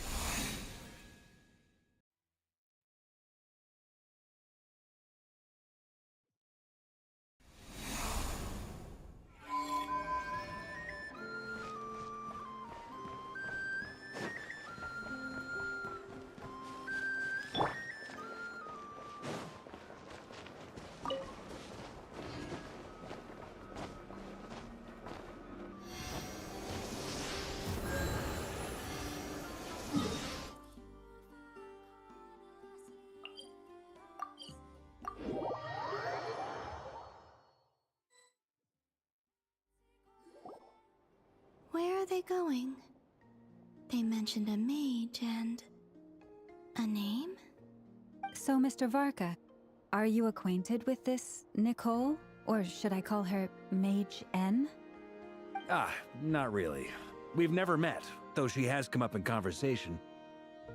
From what I've gathered, Alice kinda took Nicole under her wing. Taught her how to speak in a more ladylike fashion, that kind of thing. Huh. Hard to imagine Alice as an etiquette coach. Yeah, Alice is a larger-than-life personality, I'll give you that. But then again, that's why she's able to draw such an eclectic mix of people into her inner circle.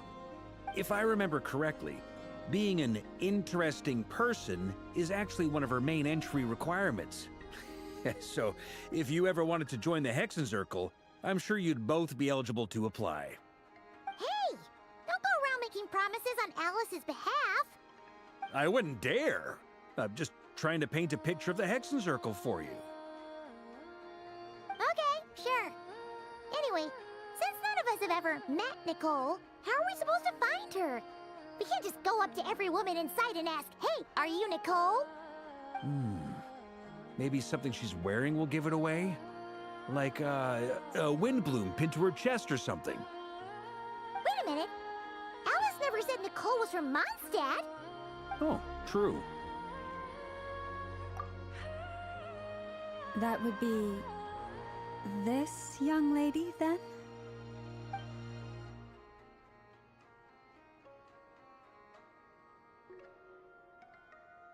Hey there! Sorry to disturb you, but... are you Miss Nicole? Varka, Knight of Boreas of the Knights of Favonius. Alice might have mentioned me before. Mm-mm. Ah! If we got the wrong person? Sorry. Well, this is awkward. When I shook my head, I meant, no, Alice hasn't mentioned you before.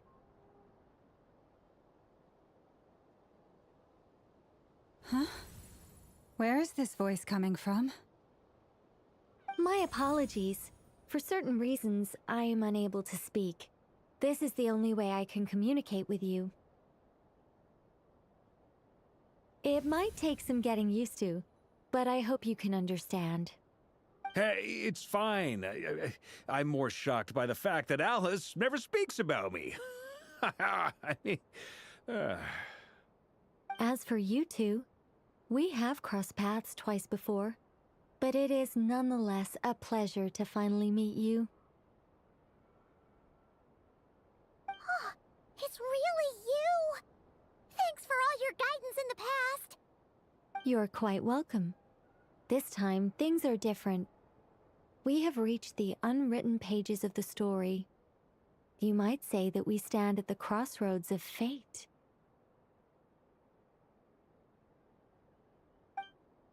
Now then, Allow me to formally introduce myself. My name is... No, no, no! Stop! Alice! I can't believe it! I had a whole speech prepared. I'd agonized over every single word.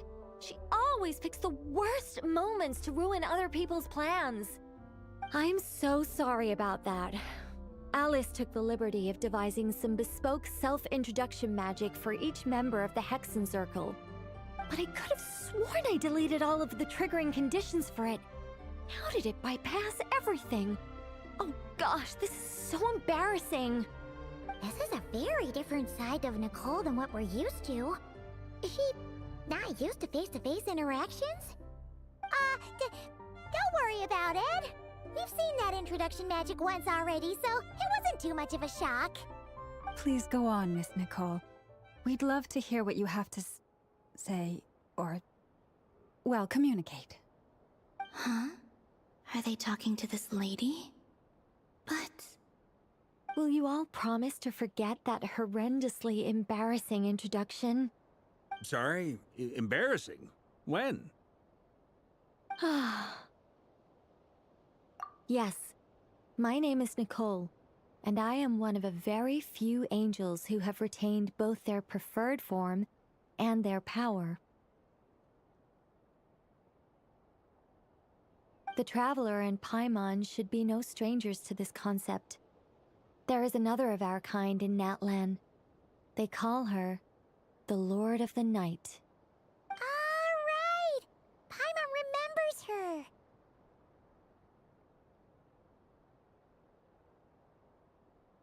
Yes. Well, I have retained more of my power than she. It's because I don't have a long-term duty to fulfill. To be more specific, no. We'll be here all day if I get into the specifics. Moving on. If I'm not mistaken, you are here because you wish to learn how one might reach the moon beyond the sky. That's right. Is that something you can give us any guidance on? Yes, I do know a way.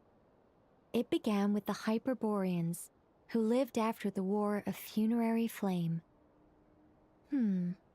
Blank looks. Maybe I should start with the background of the war. Or maybe not. It shouldn't be an issue. I'll fill in the gaps for you when we have more time. Anyway, after that war ended, the three moons retreated to beyond the false sky. The Hyperboreans were humans I once aided. They accepted the civilization and creations bestowed upon them by the angels. But despite accepting many blessings of the angels, many among them still held on to their faith in the moons.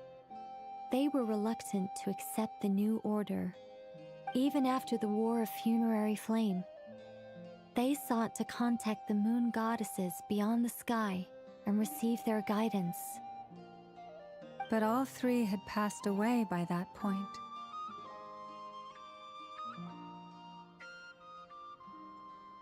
This mage has a unique method of communicating. Is she talking about the moons? Yes, but they did not know. And so, still they prayed for the moon goddess's mercy.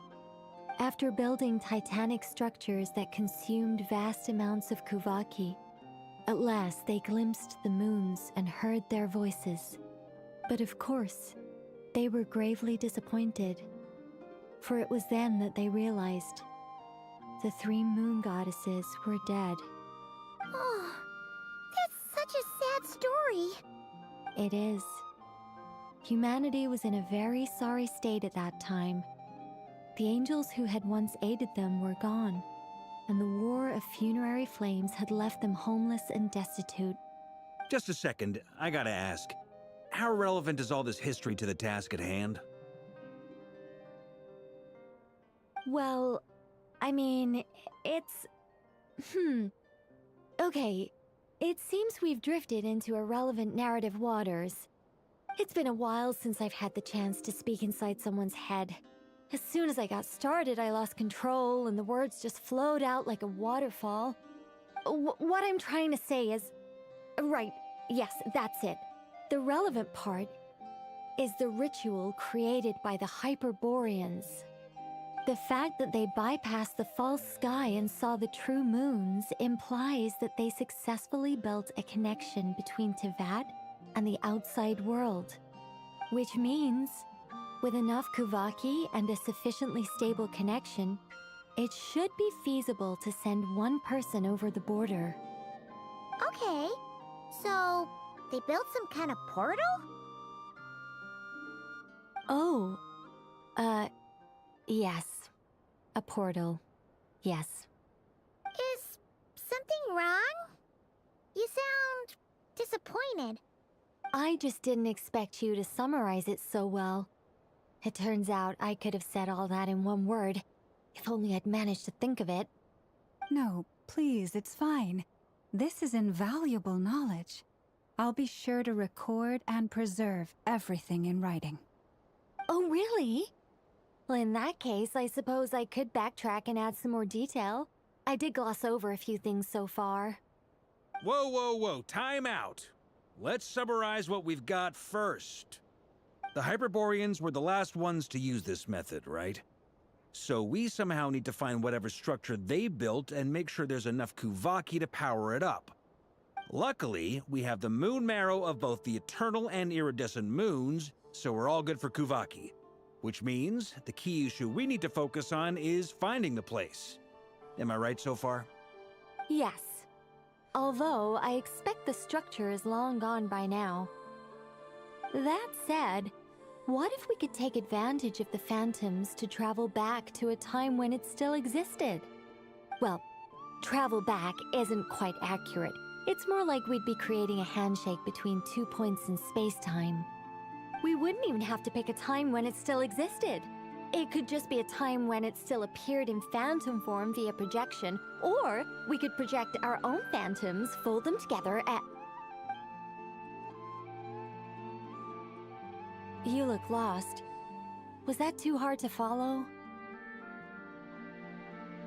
Yeah, things got a little, technical there. Paimon's brain is reaching capacity. All right. Let me think about how to put this more simply. Okay, got it. Over the next few days, I'll search for phantoms that we can use. Once I find one that meets the criteria, I'll let you know and we'll regroup. By completing certain rituals, specific individuals will be able to enter the phantom and make it to the Hyperborean structure. If everything checks out and it looks feasible, we'll just need to wait for Moon Prayer Night, and we can send the Moon Goddess back home. I'm really skimping on the detail here. Is this making any sense at all? I think so. For now, we'll just wait to hear from you. Yes. Basically, yes. Great. Counting on you. In the meantime, we'll focus on finding the Moon Goddess's name. My name? Are they looking for a way to stop me from disappearing? Excuse me, Miss... Go on, Miss Nicole. This conversation was a little all over the place. I didn't catch your name. I am Lauma, of the Frost Moon Scions. Ah, I did wonder. I noticed that you listened very intently when I spoke about Hyperborea and the moon's history. If you'd be interested, I'd love to visit you this evening and go through it again in greater detail.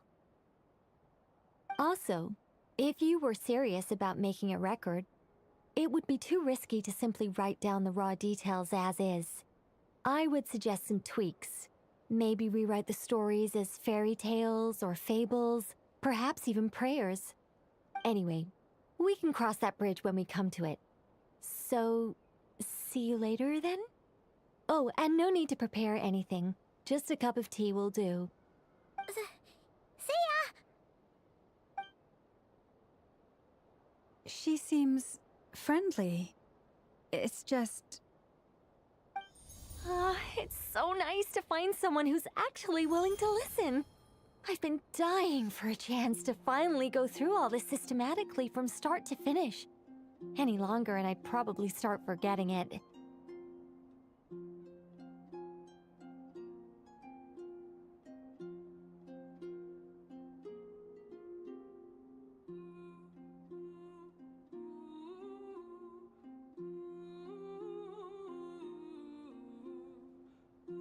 Now Paimon gets why Alice told us to mind our heads. Ha ha ha ha! What did I tell you? A lot of quirky people in Alice's orbit. Now then, the next order of business is, where do we start looking for the moon goddess's name? Maybe the rest of what Nicole has to say might give us some clues. Once I've heard her out, I'll summarize the salient points and share them with you all. I'm also inclined to review our other documents. Yes, our faith was first established by our Hyperborean ancestors, but many of the more factually accurate records are from after Kutar's birth. Sounds like we're gonna follow Columbina's journey through Devat, huh? In that case, we'll start by heading to the Frost Moon Enclave. Sounds like a plan. Take this with you. I'll see about getting in touch with the Fatui. It'll probably just be Arlecchino and Sandroni again. They're the only ones who would want to help. Thank you, Mr. Varka. Don't mention it. Honestly, I'm more comfortable dealing with the Fatui than prying into the details of a young lady's childhood. Catch you later. I should follow them, just in case there's some way that I can help.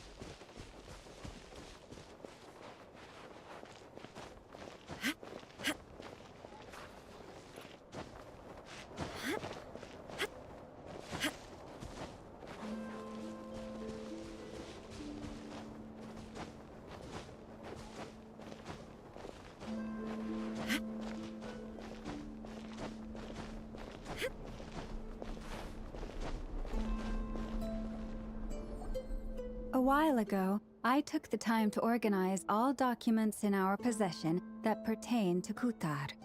What you see here is the material I consider reliable. You're saying there's unreliable material too? Yes. Most of the information we have was transmitted through an oral tradition. Inevitably, some of her stories were mythologized and deified over the years through countless retellings. That's why I organized them into reliable and unreliable. There's no sense seeking answers in history unless we can ensure the veracity of the historical record. Makes sense. All right, let's take a look through.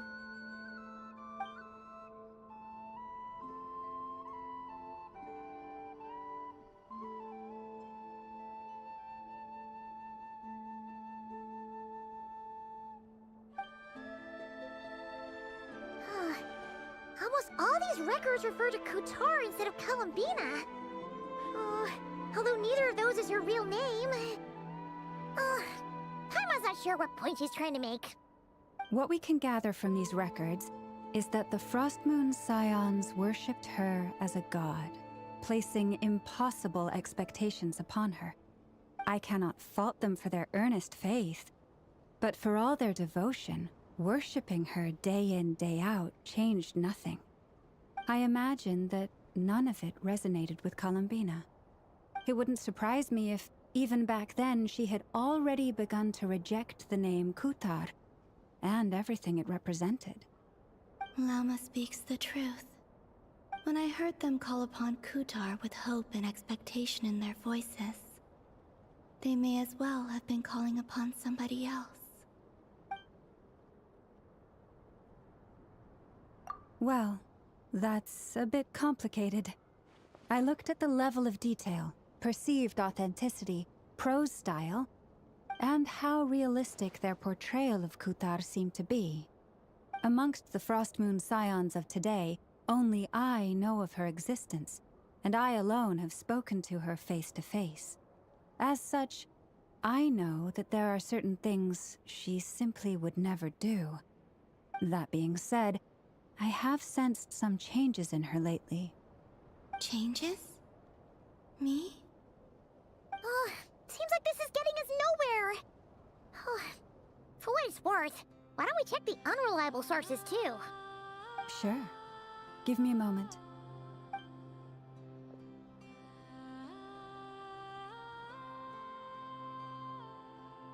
Exerting but a fraction of her divine might, Kutar sheared a great mass from the snow-capped mountain and cast it into the sea, upon whose surface shone the mirror image of the moon. Thus was formed the island of Hisi. Yeah, right. That doesn't even begin to pass the sniff test.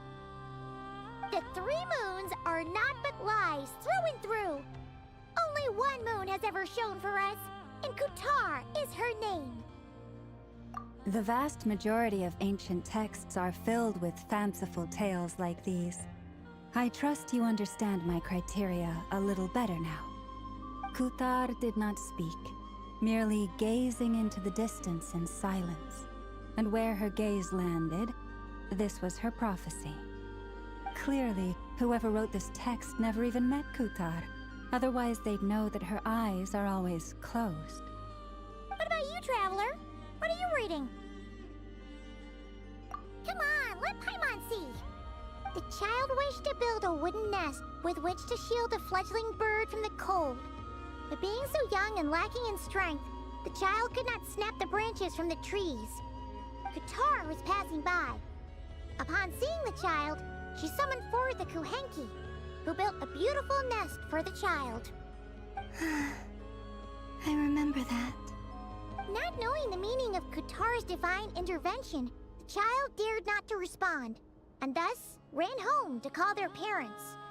But Kutar was gone. The Moon-Chanter declared the event a miracle and took the nest as a relic, placing it on high for all to see. The child was named as one favored by the goddess, and was greatly respected amongst the people. Yet, no further miracles were bestowed, and this matter was forgotten in but a few years. Huh. Any thoughts after reading that?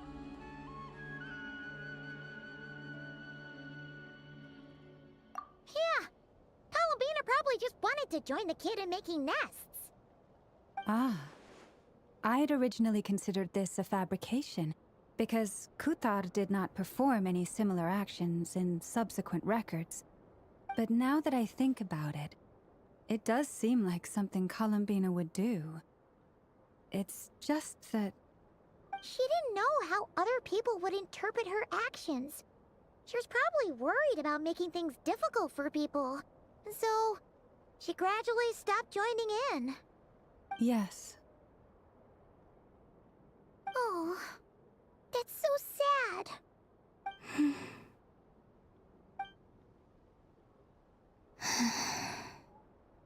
And now, I can make no such gestures of warmth, even if I want to.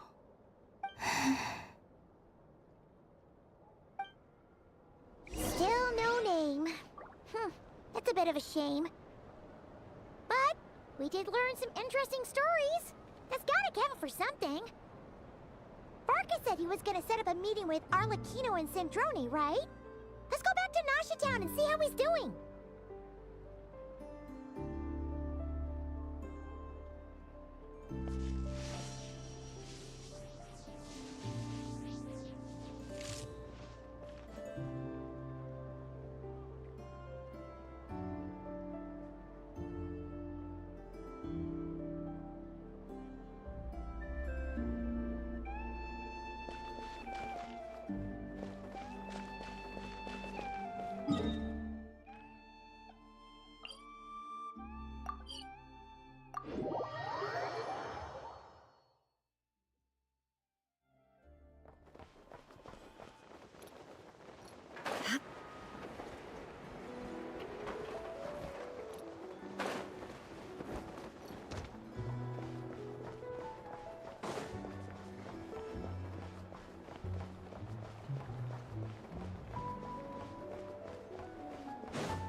This is pretty much the same place we bumped into each other last time. I convinced them to stick around a little longer. We were all waiting on people, so I figured having a little company would help pass the time. Ah, so you've been waiting for us? Does this mean that you've already arranged things with the Fatui? Sure does. Now you're back, we can go meet up with them together. How'd your investigation of the Frost Moon Enclave go? Well, we didn't find out Columbina's true name. But apart from that, it went pretty well.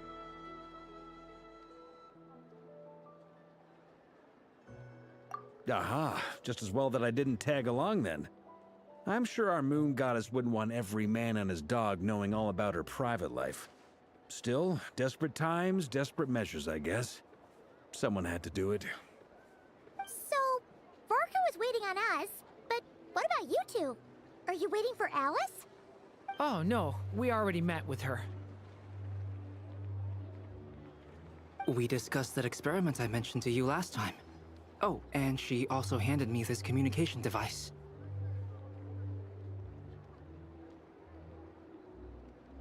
That's right. I understand she informed you about the relationship between the phantom phenomena and Tevat's borders, yes? She wants me to help her with some more experiments on that front. She said that she'll contact me through this device with more information. Ah, I see. Following instructions and making observations. Pretty common research method. Takes me right back to Albedo's lab. Wait, then who exactly are you meeting? Someone you know. Albedo's met him too. But I don't think Miss Lauma or the Grand Master have been introduced. Introductions are overrated, especially in cases like this. It's you! So, it's not like the Academia has prohibitions against going abroad. Also, I applied for leave. I've been writing to Hat Guy since obtaining a human form. I've already brought him up to speed on everything that's been going on in Nodcry. Hat Guy? Turns out, I actually have heard that name before. Oh? Then why did you react the same way I did? I only knew the name, not the fella. But since we're all here, let's do some introductions for what it's worth. I'm Varka, Grand Master of the Knights of Favonius. Lauma, Moon Chanter of the Frost Moon Scions. And I'm a Driosh from the Vahumana Darshan of the Sumero Academia. Hat Guy. Good to see you again, Mr. Guy. I believe we last saw each other on the boat ride here.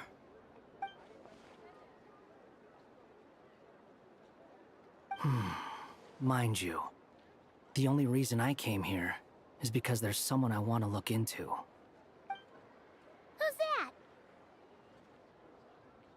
The Doctor, also known as Dottore, second of the Fatui Harbingers.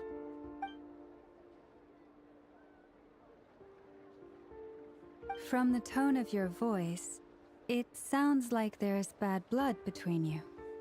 I was reviewing our archives and noticed that a lot of information about him was missing. Left a bad taste in my mouth. That's all there is to it. Dottore, or Zondique, as he was then known, once studied at the Academia, but he got kicked out before he could graduate. So the Harbinger's #2 man is a college dropout? How embarrassing for them. Last we heard, he was planning something. We actually heard that a few times before, even coming to Nodcry, but we haven't seen a trace of him since we got here. He only appears when something interests him.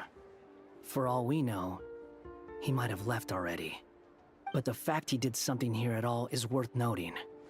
It'll fill a couple extra lines in his file. Why does it sound less like a file you're writing and more like a criminal record? Anyway, we were just about to meet 2 of the other Harbingers. Want to come along? You might learn a thing or two about him there. Sure. Even though they're Harbingers, well, they're old acquaintances of ours, so, you know, when you talk to them, try to be I got it. The Frost Moon Scion's relations with the Fatui remain tense. Forgive me if I do not attend. In that case, we'll continue assisting Miss Alice with her experiments. Good stuff. Everyone's having a fruitful time. All right, we better get going. I'll lead the way.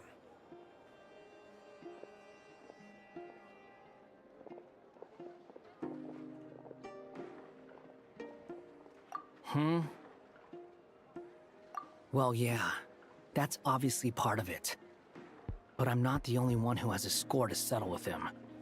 Neither you, nor Lesser Lord Kusanali, nor I want to see him meddling with things again.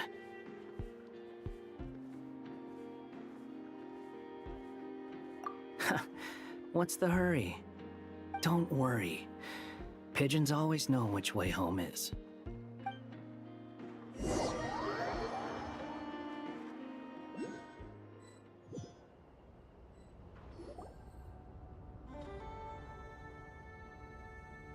You made it. Who is this? A scholar from Sumeru. They call him Hat Guy. He's an old friend of the Travelers. Wait, this is the academia representative you wrote about? He doesn't exactly look the part. I believe this will prove my identity. You'll notice it bears the seal of the Sanctuary of Surasthana. Well, what do you know? So it does. All right then. My mistake. It's fine. I expected as much. What? So as I mentioned in my letter, the Academia's got its eyes on Dottore. But this matter remains top secret. Apart from those assisting in the investigation, the fewer people who know, the better. If anyone asks, I'm here in Nodcry to pursue my personal academic interests. Gotta say, Barca, you did pretty well to keep all this under wraps for so long. Sounds like you got in touch with the Academia about this way back. You flatter me.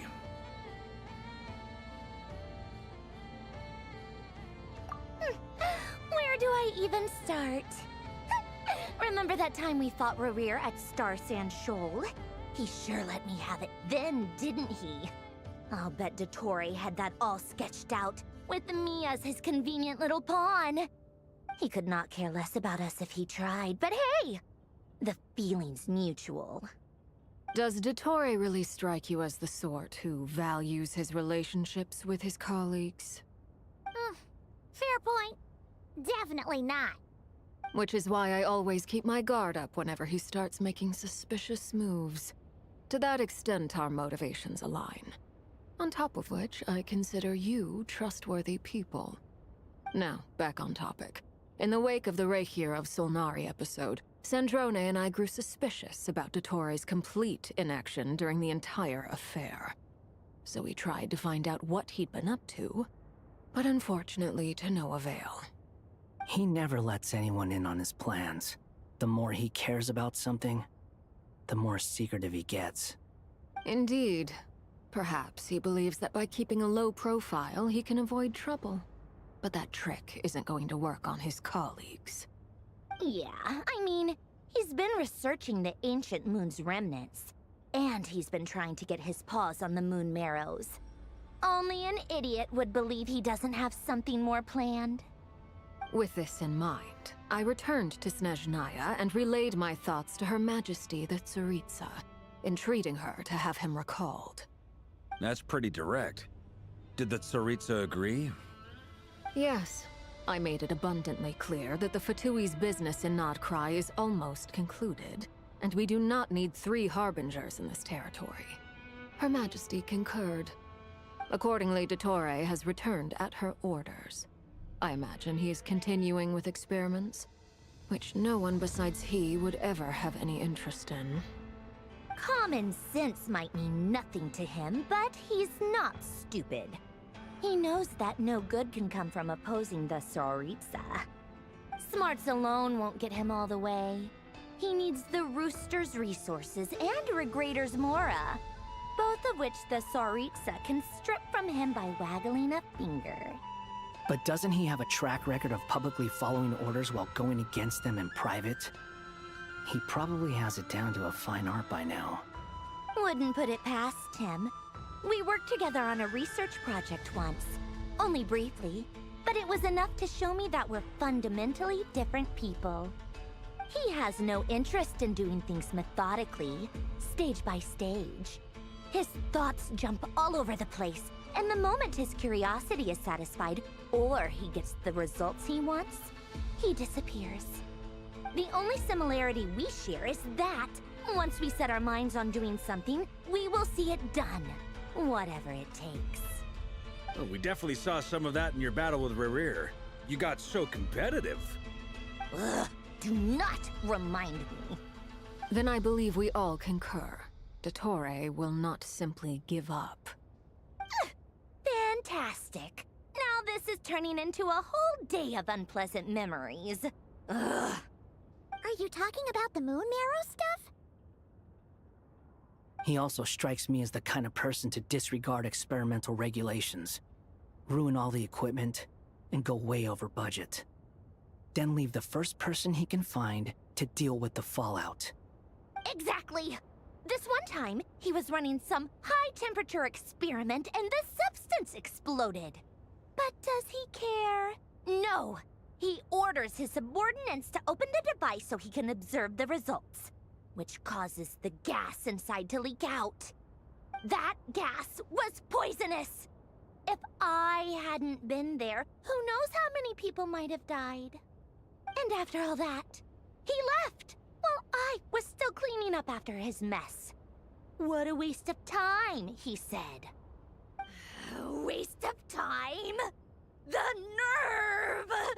He wasted my time! You've been bottling that up for a while, huh?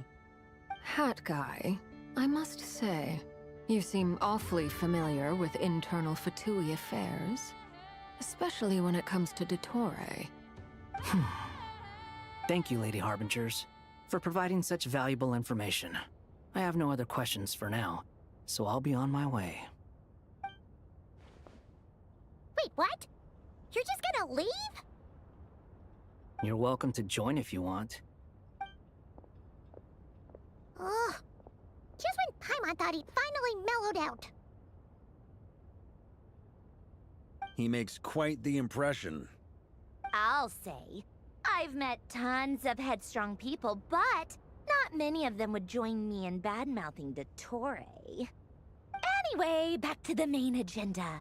Barca, you said that Columbina has gone missing? Or rather, disappeared.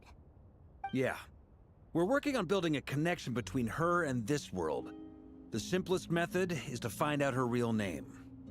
I've actually asked her that question before, but she said she didn't know. As far as I recall, she was never dispatched by Her Majesty to claim a gnosis or anything like that. The Tsaritsa's plans had long contained a place specifically for her. I always thought that was weird. What could she do that the rest of us couldn't? Knowing what we do now, it's probably something related to Kavaki, right? More than likely. When she first arrived, Columbina would often go to Her Majesty and ask when she could start the task assigned to her. But Her Majesty always gave the same reply. The time has not yet come. So she spent her days in Snezhnaya doing basically nothing.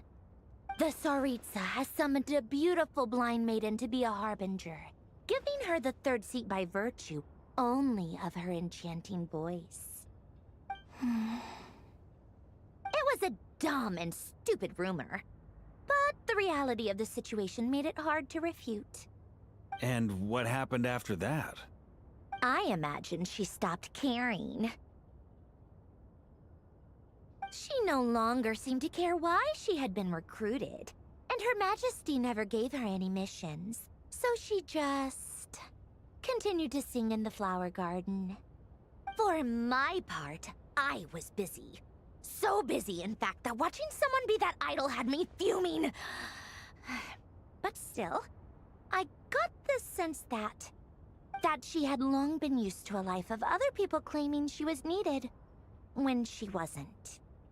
I just felt that having a place to stay would cost me something eventually. And so I waited quietly for the day that I would have to pay the price. And on the other end of that spectrum, you had me. Someone once told me that I had the lousiest work and the toughest luck. That's a good way of putting it. I forget who said it, but those words have always stuck with me.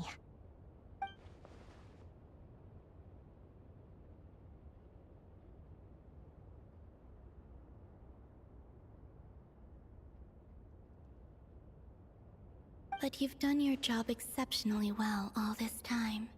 What is it? Something come to mind?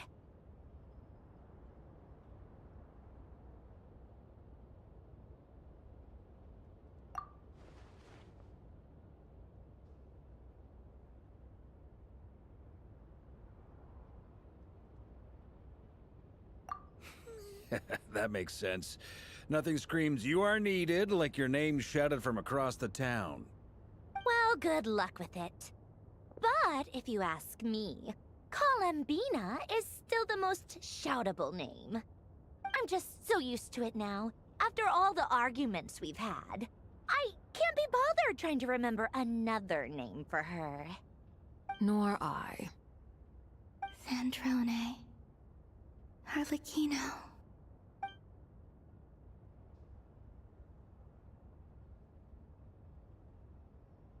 Huh! It's a Sealy! Does that mean Nicole has news for us? Ladies, I thank you for your hospitality. If the chance ever comes up, I definitely owe you both a drink sometime. I'm sure it will. You can make your own way out. Heck, you've been here enough times, you probably know your way around better than I do. Okay, time to do what adventurers do best.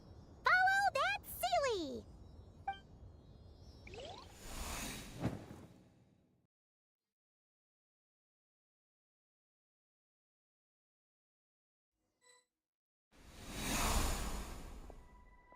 Here you are.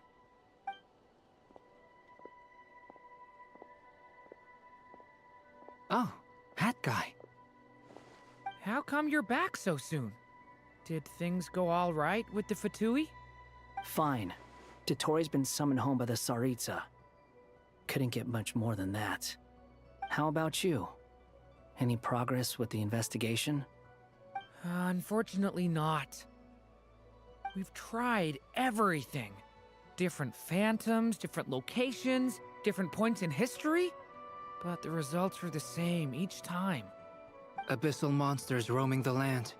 People crying out in despair, with no hope of being rescued. Every time I see it, I can't help but think, is this what it was like in Mondstadt when Dragonspine Durin attacked? And if I fail in the task I've been given, will I create yet another tragedy? That's just meaningless speculation. When we encountered similar phenomena previously, I tried to interfere with those illusions, using sounds and lights to guide them. However, we could not change their fates. At most, we were able to extend their existences. The events of the past are like fate that has been written into Irminsul. There isn't a living thing in Tevat that can escape its past. But Miss Alice instructed us to try to find ways to change the outcome that these phantoms face. It's an impossible task. Can't you just refuse? Since she asked us to do this, I feel like it can't truly be impossible. Or if it is, well, mages can make the impossible possible. I could not have been born as Durin otherwise. But you also said that your past 39 attempts were fruitless. That's true. But you're still going. Yes. After this many futile attempts, surely you realize that you're not doing this because you still believe what some mage told you. It's because you want her hypothesis to come true. It's something you wish for deep inside. So, think for yourself about what you want to do. As long as you don't believe it's futile, it isn't. Yeah. Previous experience indicates that we cannot touch the phantoms, which limits the effectiveness of our interventions. If we want to clear this hurdle, we need to break this rule somehow. Same thought here. Following the same rules means repeating the same failures, reducing ourselves to mere playthings of fate. So you mean we need to figure out a way to make contact with them despite knowing that we can't? Yes, and I suspect that's something only you are capable of. Everything in Tevat is logged in Irminsul, but the withering that once occurred in Sumeru was a sign that the Great World Tree was being corrupted. This corruption allowed things that should not have existed in Tevat to appear. This is tantamount to rewriting reality to an extent. You're saying abyssal power might be able to affect those phantoms? No one's ever tried it before. If you're gonna try it, it'll take courage. And you have to be confident that you can control it. Is anyone there? Has anyone seen my daughter? She's missing. I have to find her. I hear someone inside. Spargana? Are you in there?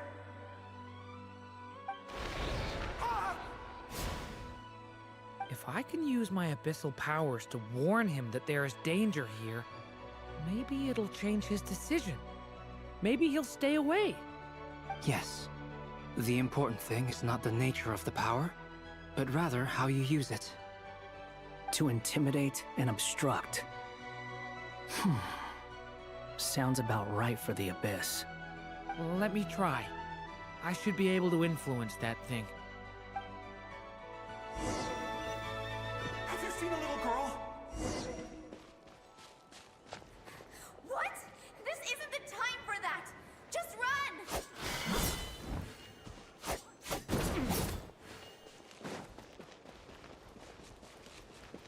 I hear someone inside. Spargana? Are you in there?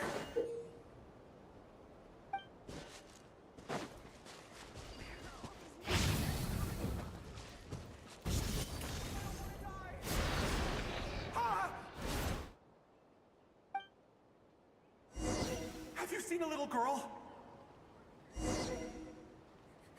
What? This isn't the time for that! Just run!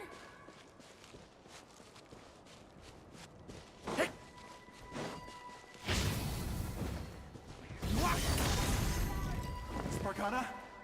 Are you in there? What is this? Looks dangerous. I should get out of here.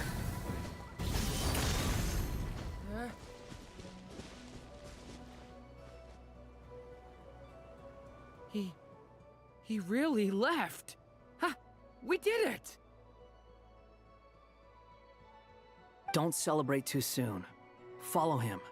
See what he does next.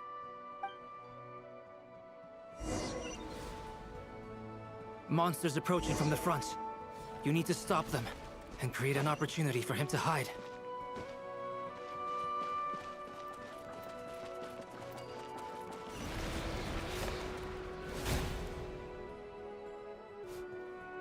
Help me!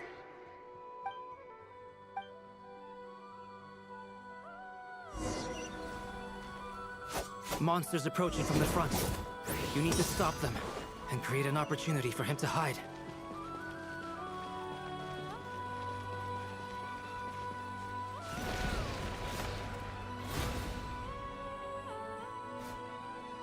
Help me!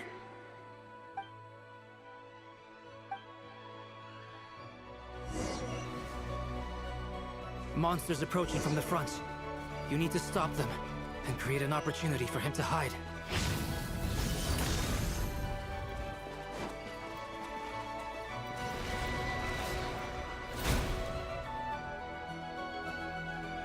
Help me!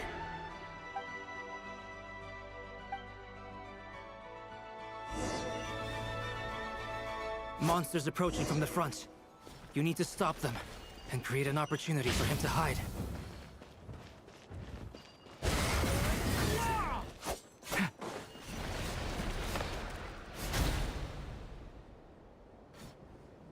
Help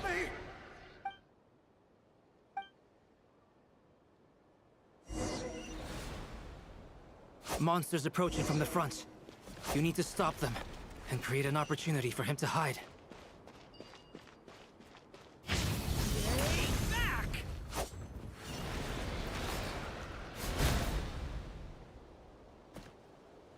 Help me!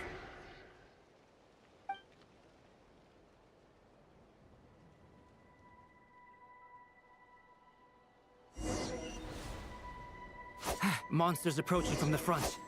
You need to stop them and create an opportunity for him to hide.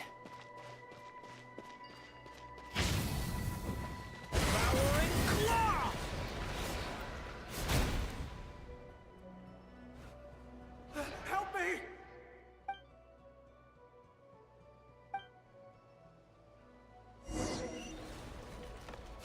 Monsters approaching from the front.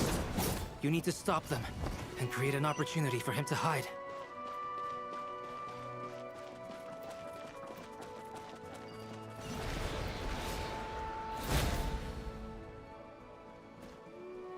Help me!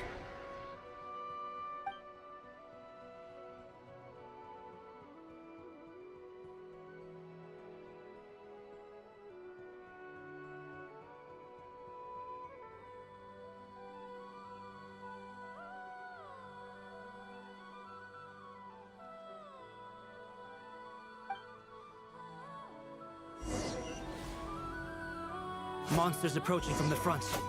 You need to stop them and create an opportunity for him to hide.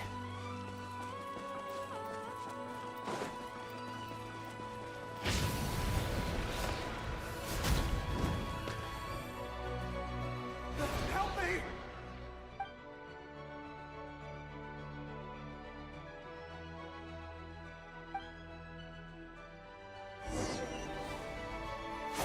Monsters approaching from the front.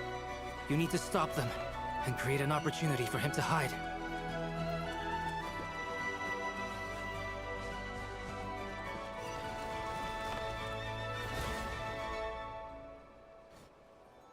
Help me!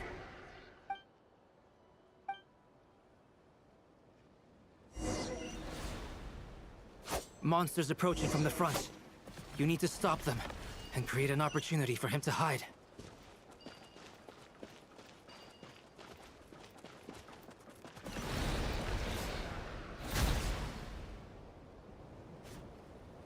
Help me!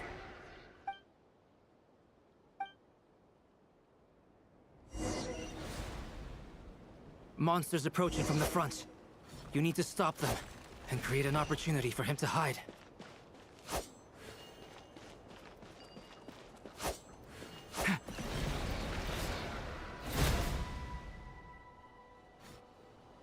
Help me!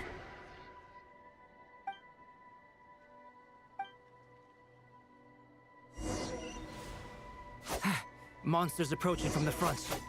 You need to stop them and create an opportunity for him to hide.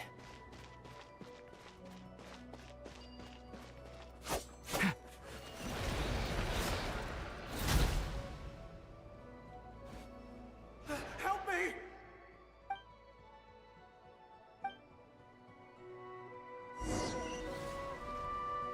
Monsters approaching from the front. You need to stop them and create an opportunity for him to hide.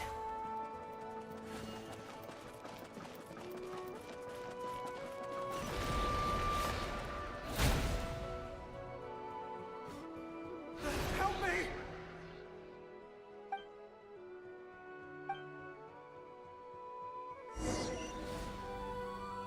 Monsters approaching from the front. You need to stop them and create an opportunity for him to hide. Watch out!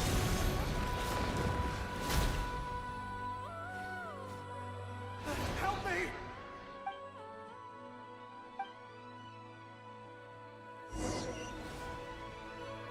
Monsters approaching from the front. You need to stop them and create an opportunity for him to hide.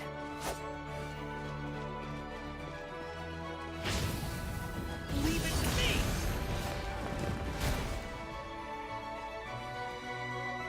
Help me!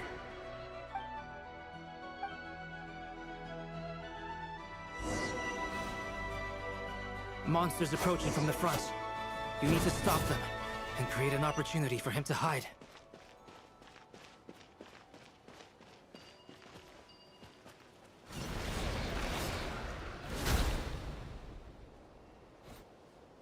Help me!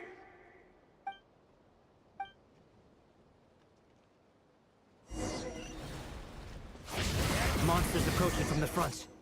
You need to stop them and create an opportunity for him to hide.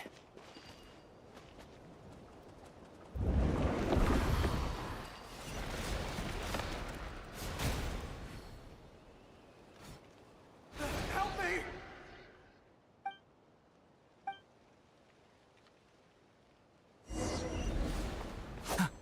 Monsters approaching from the front. You need to stop them and create an opportunity for him to hide.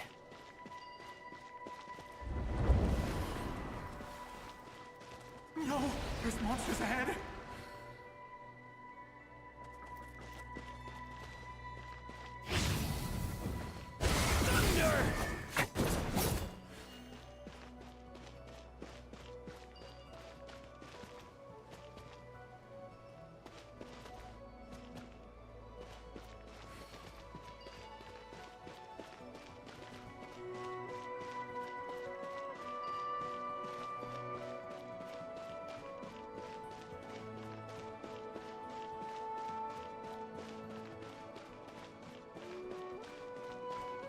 What?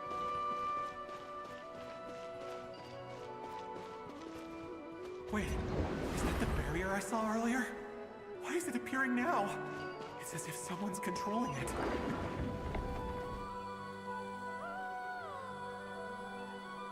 The monsters are gone. Is it safe now?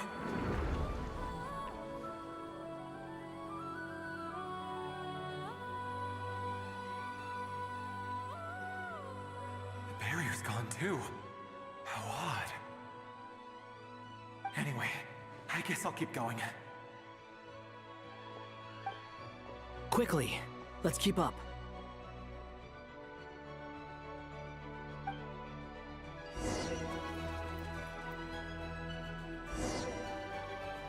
Wait, there was someone else here?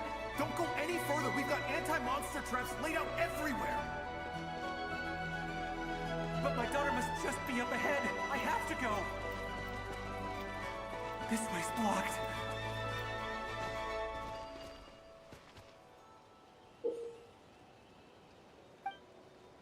We might be able to use the explosives over there, but we need to take care not to hurt him. I'll use the barrier to keep him at a safe distance.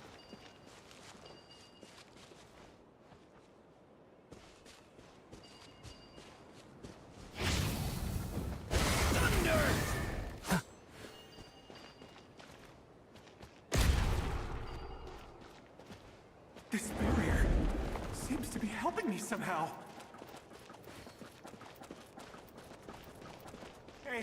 Hey, wake up!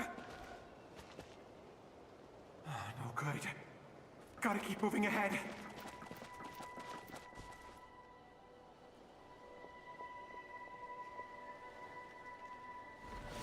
So many monsters! There's still a chance, Durin. Use the traps.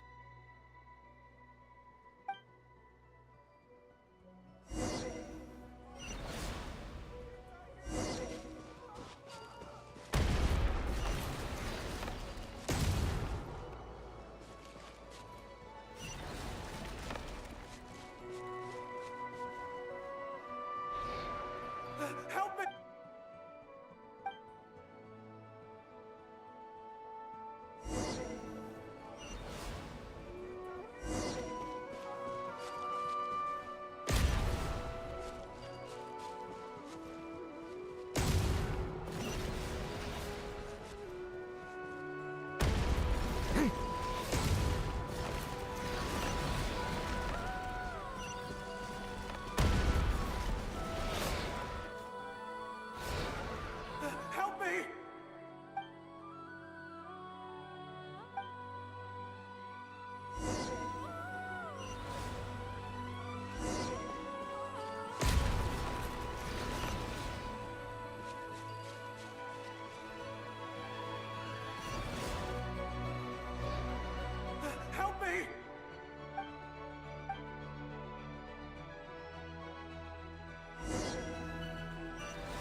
This is a new development. I've never seen this happen before.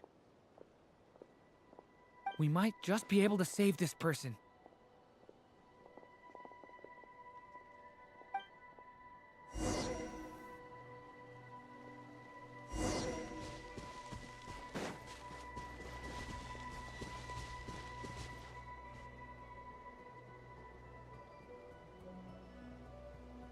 Hello there. Have you seen my daughter? Spargana's her name. She's carrying a large backpack. Get out while you still can, you fool.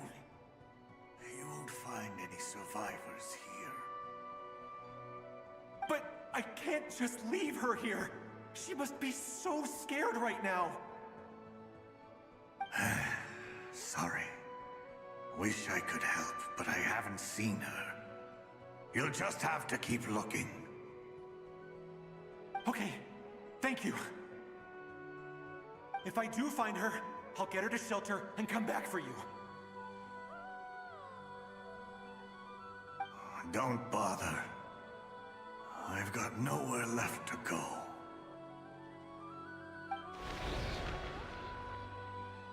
What's that noise? Monster!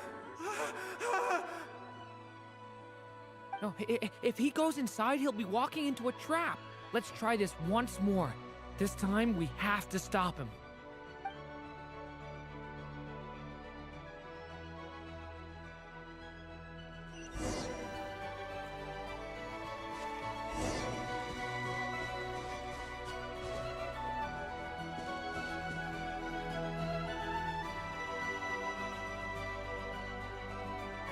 Hello there. Have you seen my daughter? Spargana's her name. She's carrying a large backpack. Get out while you still can, you fool. You won't find any survivors here. But I can't just leave her here. She must be so scared right now. Sorry. Wish I could help, but I haven't seen her. You'll just have to keep looking. Okay, thank you. If I do find her, I'll get her to shelter and come back for you. Don't bother. I've got nowhere left to go.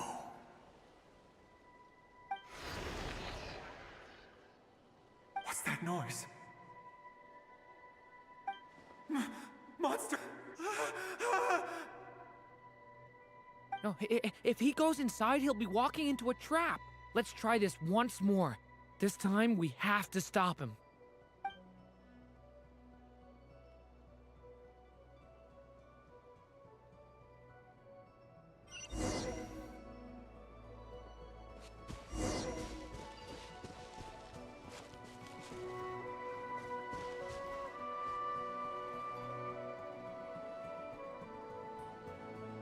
Hello there. Have you seen my daughter? Spargana's her name. She's carrying a large backpack. Get out while you still can, you But I can't... Okay, if I do find her, I'll get her to shelter and come back for you. Don't bother. I've got nowhere left to go. What's that noise? No, if he goes inside, he'll be walking into a trap. Let's try this once more.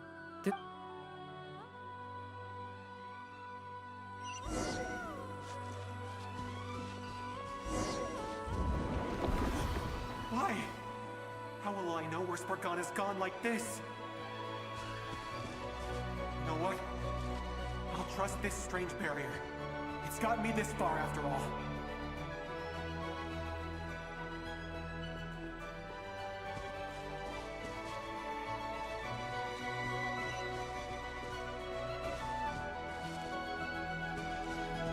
Spargana, are you there?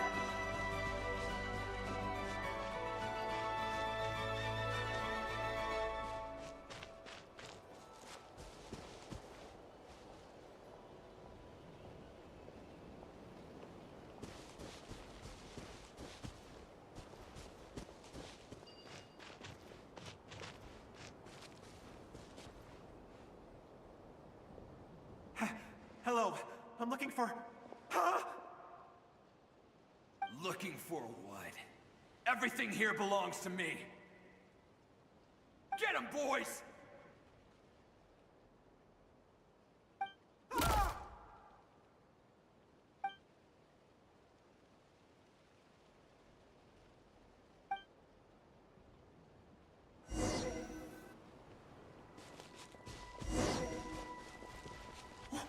Why? How will I know where Spargana's gone like this? You know what? I'll trust this strange barrier. It's gotten me this far after all.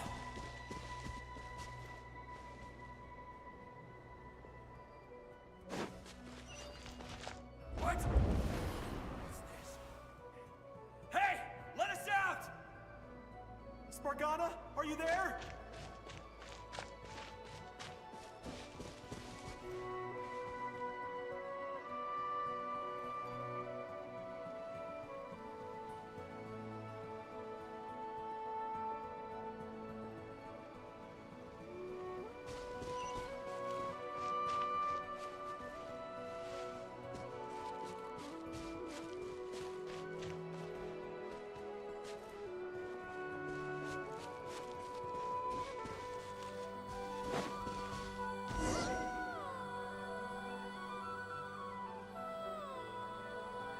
Huh? That looks like one of my daughter's books! Thank you. Thank you! Yes, it's one of hers for sure. That's her name on it right there. She left her backpack here.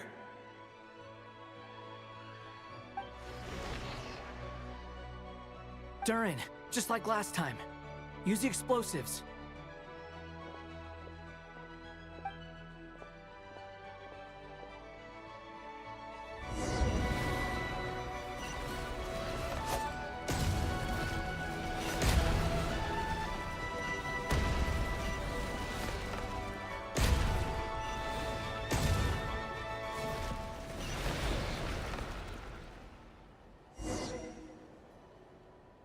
It won't work.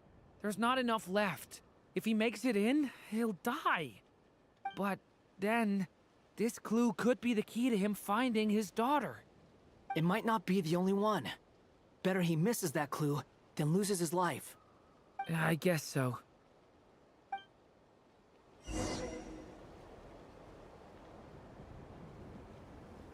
Stop him, Durin. We can't let him get any further in. That's my daughter's book! She's passed this way! I've searched and searched and searched just for this! But how will I find her without any clues? I no longer have anywhere else to go.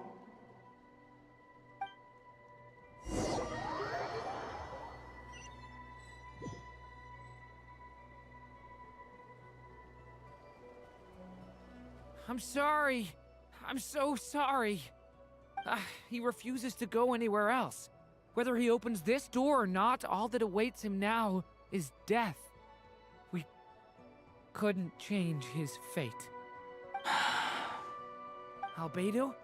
Hat Guy? Let's try one more time. I don't know how we're gonna do this, but I don't want to give up either.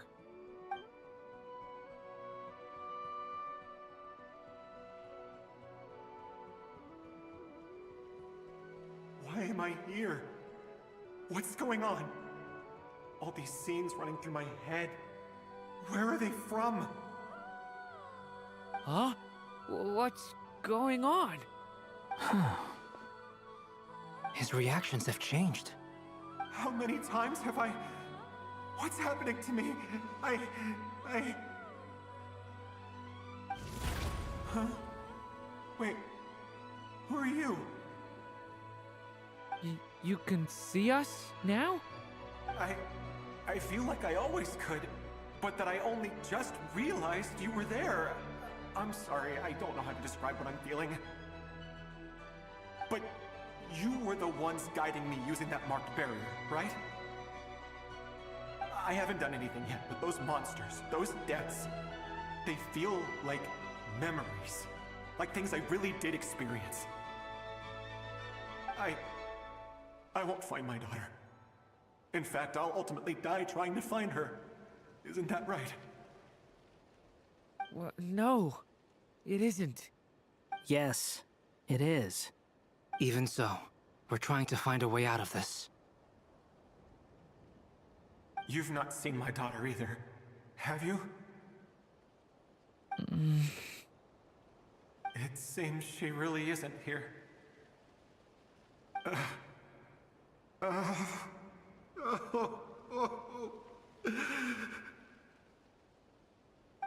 I'm sorry we couldn't help you. I'm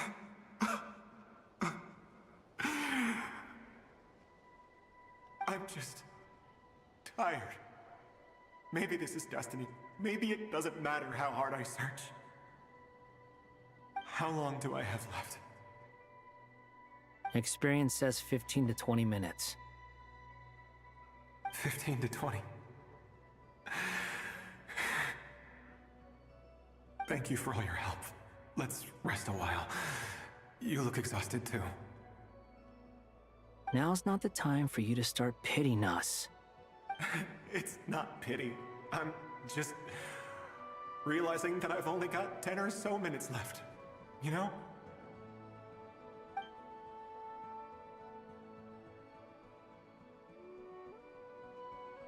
You say you're from Mondstadt, yes? A place with windmills, where people enjoy limitless freedom? And you're from Sumeru, where they've built an academy into a giant tree? Yes. It seems you've never heard of either place. Those names are unknown to me, I'm afraid, yes. Have you heard of Hyperborea? I have, but I heard that it was destroyed in the distant past. I see. That was where my ancestors once lived. What about Delphi Pytho? Was it later rebuilt? I've never heard that name. Then what about Salvindaknir? I have seen that name on stone tablets on Dragonspine. But I'm afraid the only things left of that place are its ruins. I see. Sure enough, there was no way to turn this around, huh? I'm sorry. I was the one who asked to chat, but it seems like we're too many ages apart. There's barely any common ground to start from. It's all right. We did hear something new, at least. From how you speak of your lives, things must be going all right for you, I guess. They are. Mondstadt is a place of freedom and happiness. There's a lot of good people in the church and the Knights of Favonius, and even outsiders find that it's an easy place to feel at home. We have festivals a few times a year. Everyone gets together to drink, sing, and be merry. Sumeru is a lot more uptight. Not really the kind of place where you can relax. It's a nation fraught with problems wherever you look. But if all you want in life is to seek knowledge, I guess it's pretty much paradise. That's wonderful. In other words, after this all-devouring black tide passed, humanity did not merely avoid extinction, but rose to build prosperous civilizations anew. I mean, I can see you all right now. That must mean the future isn't a total mess, right? That's true. Well, time's almost up. Let's part ways, I think. Might be best if you don't waste too much time on me. The chances are slim, I know, but I'd like to spend these last few minutes looking for Spargana. If things work out, I'd love to tell her about what I've heard. May we meet again. Well, or not, most probably. In that case, may your wishes come true.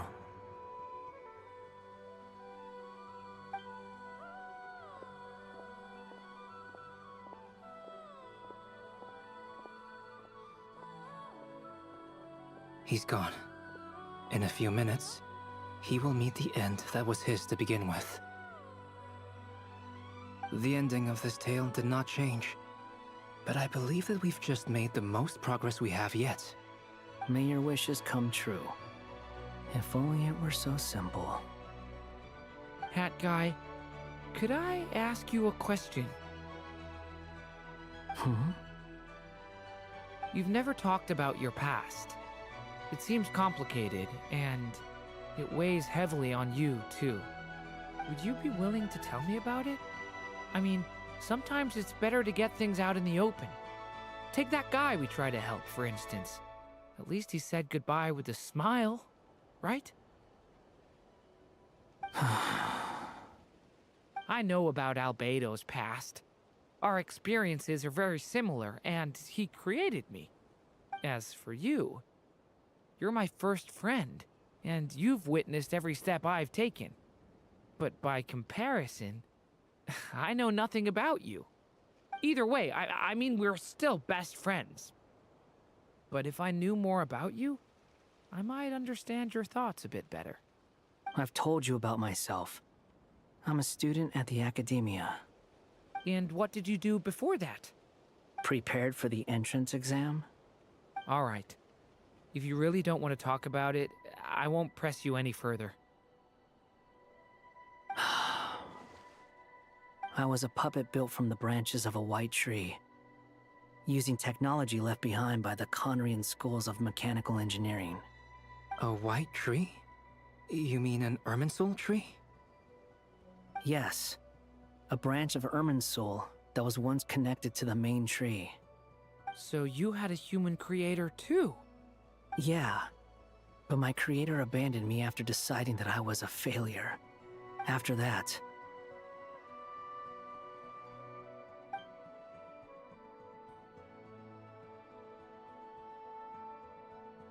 Durin. Resisting the influence of the Abyss, suppressing the urge to destroy, trying to do the right thing. None of these things are easy. But no matter how hard they are, trying to rewrite past wrongs is far harder. You asked me if you would create a new tragedy if you failed. I told you there was no point speculating about that. But the real answer is, yes, you absolutely will. That guy. But at least you've got people here to help steer you away from the wrong path. So, just keep aiming towards the light. I will. I promise. All right, break time's over. Hello, Durin speaking. Hello, friends, it's me. What have you been up to, I'm detecting some unmistakable fluctuations here at the border. The amplitude isn't particularly high, but they're completely different signals from the ones before, and the scale is comparable to those I've detected previously. Alice, we were unable to save that person. However, he appears to have retained a portion of the memories gained through that cycle, and was able to hold a conversation with us. I see. Well, that is rather odd indeed. It definitely merits further attention. Could I trouble you to keep trying the same approach? I need to gather some more data. Counting on you. I should probably have Nicole come and check this out as well.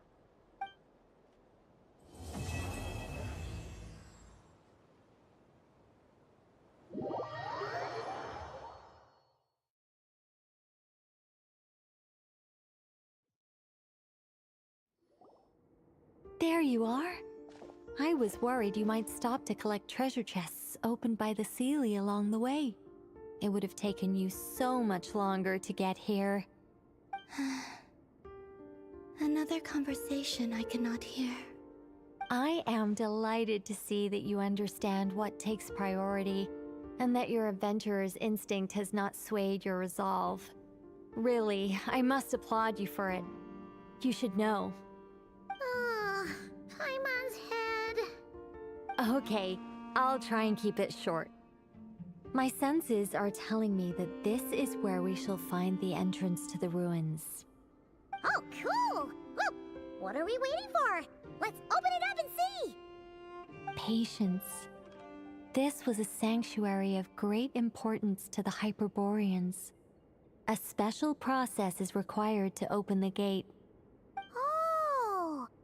The place that housed the Eternal Moon's marrow?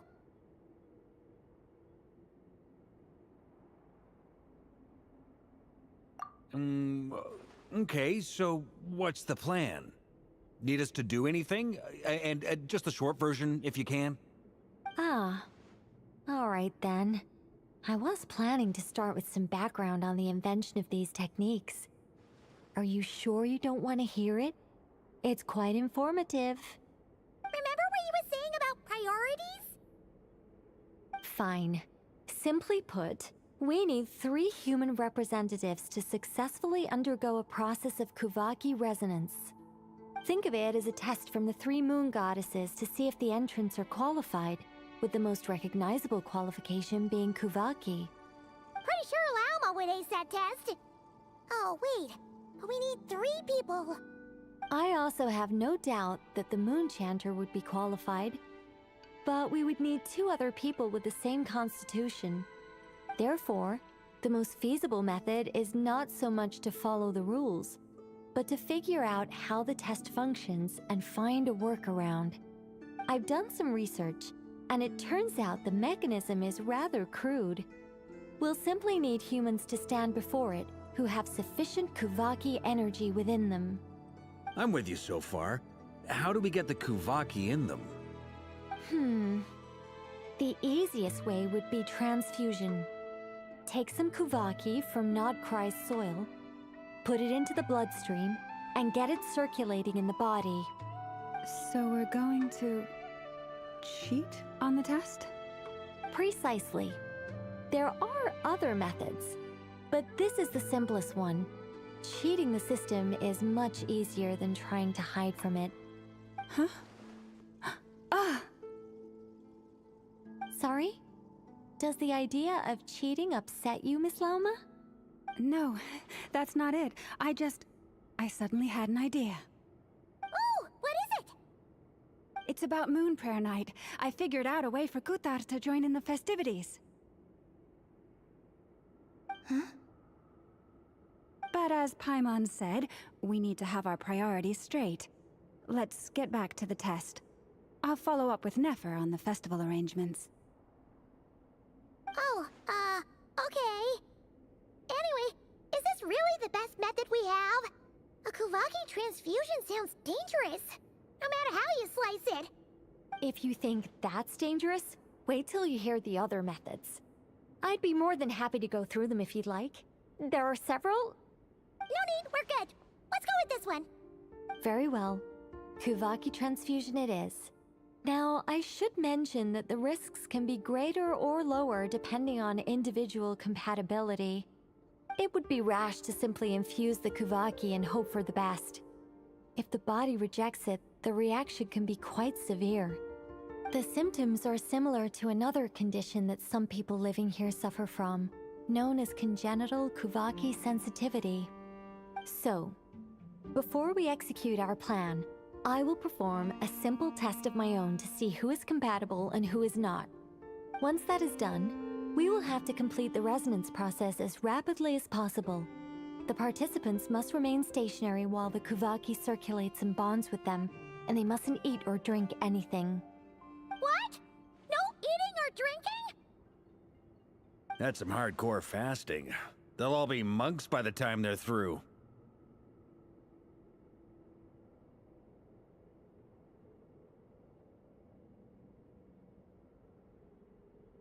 "3 days. Oh, that's so long! And we still need to find 2 more people who are not just compatible, but also willing to volunteer. Fasting? What are they talking about?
Haha, count me in too.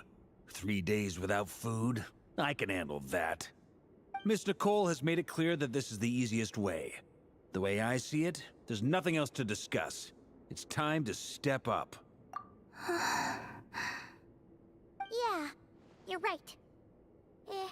In that case, Paimon volunteers to be captain of logistics. She'll keep the fires lit and grab some spare clothes to keep you comfortable. Then we'll start with you first, Traveler. Please step forward.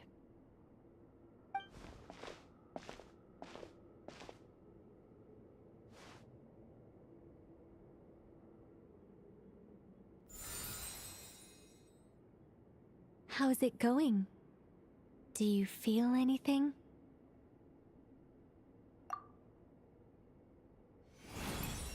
How about now?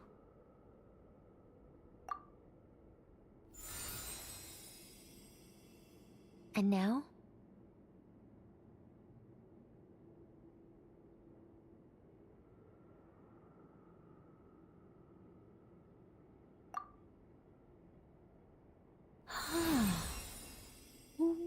What about now?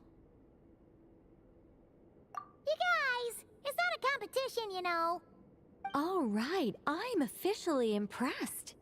Even as a descender, you can withstand far more than I imagined. It's like I summoned a giant stone titan to arm wrestle you, and your arm hasn't even moved an inch.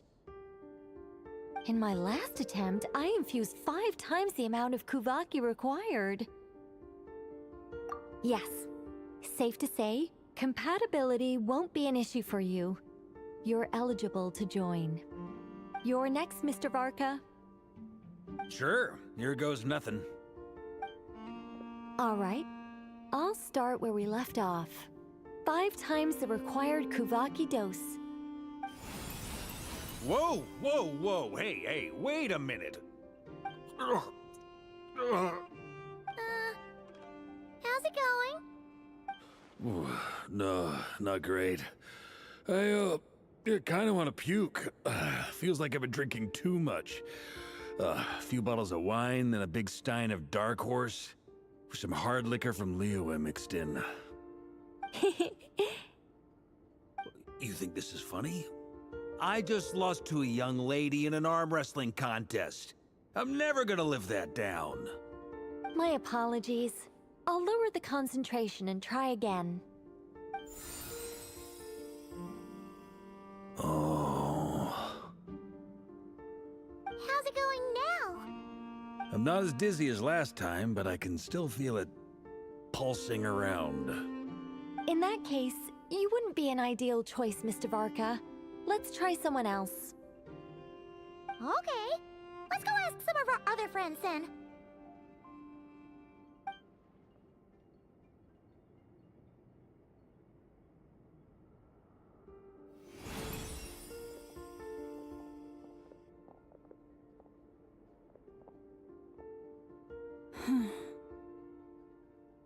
No surprises here, Miss Moonchanter. You're perfectly compatible. You may join.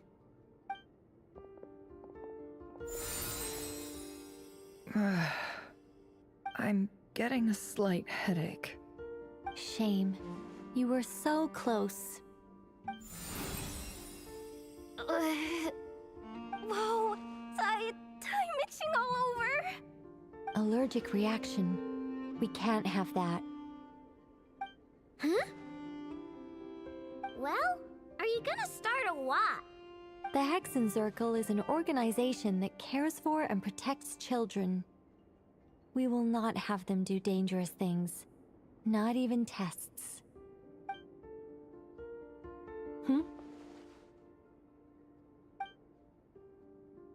Is something the matter? The candidates have to be human. I guess that rules me out too. Huh. Everyone except the Moonchanter got beaten. Guess I don't need to feel so bad after all. I mean, looks like this isn't gonna be as easy as we thought. Perhaps I could ask for volunteers among the Frost Moon Scions. I'll see about talking to some trusted Lightkeeper colleagues. Itlua springs to mind. In fact, I think we had some former Frostmoon Scions join our ranks recently. Can you give me the scientific explanation for how the test works? I can probably make some kind of test bot. Then we can just zip through Nasha Town, going up to people and pressing a button to check their status. Wouldn't that be way easier? No.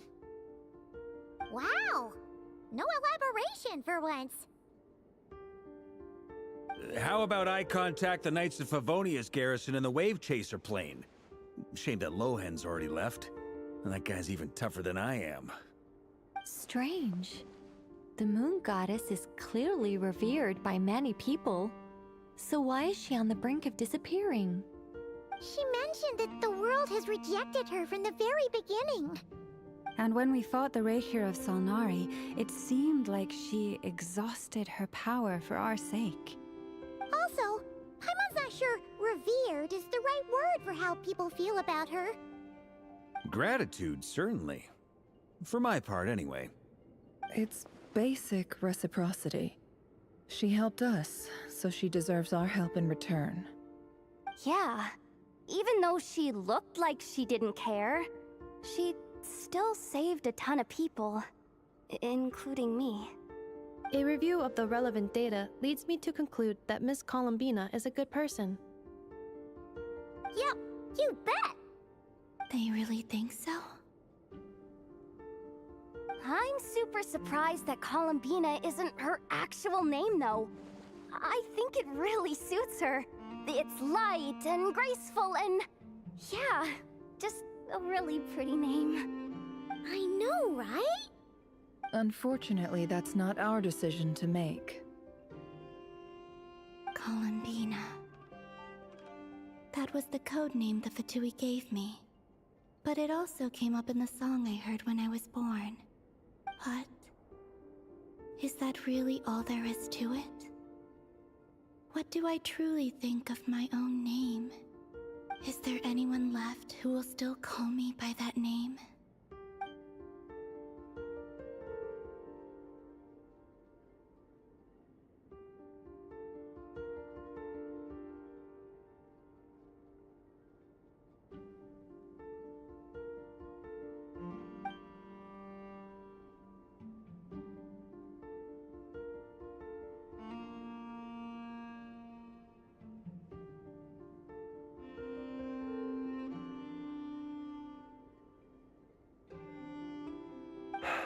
Moon Prayer Night is getting closer by the day.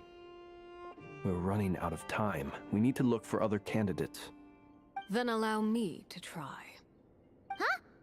What are you doing here? You contacted your friends via the Adventurers Guild. Sandrone has been keeping an eye out for something like that, so she informed me. Since I have the ability to accommodate a moon marrow, I should prove to be a suitable candidate.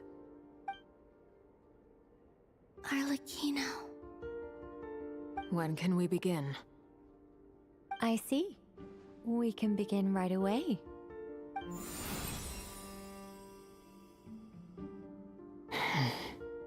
How was it? Did you feel any discomfort? Not at all. Then it seems we shan't need to look for additional candidates after all. Great! Cool. All right, like Paimon said, the rest of us can take turns making sure the three of them stay warm and comfy. Then, my job is to take care of the caretakers. I will ensure everyone receives food and accommodation. I'm ready as well.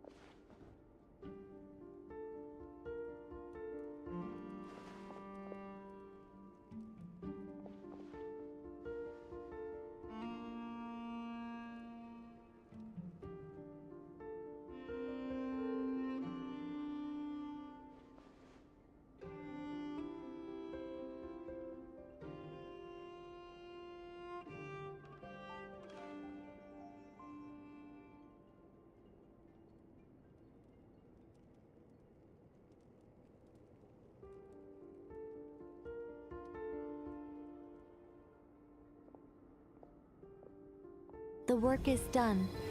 The sacred scroll shut. The stars grow dim, the people silent. The white sun sets, the silver moon rises. O path to the temple, appear now before us.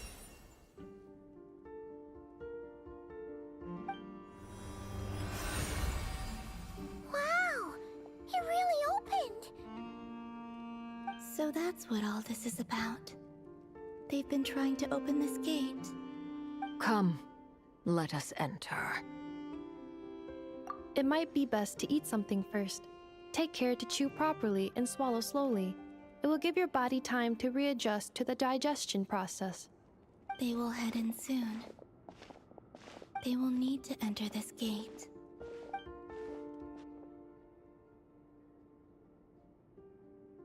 Huh? I cannot pass through. Is it because I have no physical body? It has been 3 days. My strength has all but completely faded. Can I really hold on until Moon Prayer Night?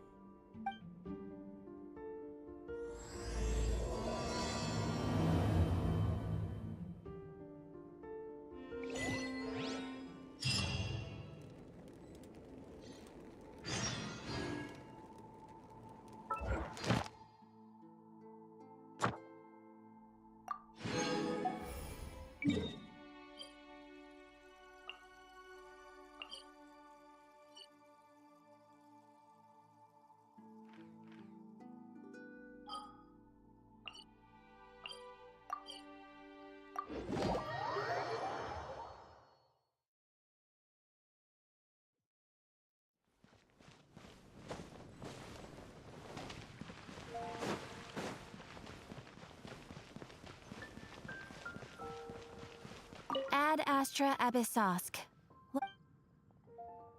Thank you for completing today's commissions.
Osmanthus wine.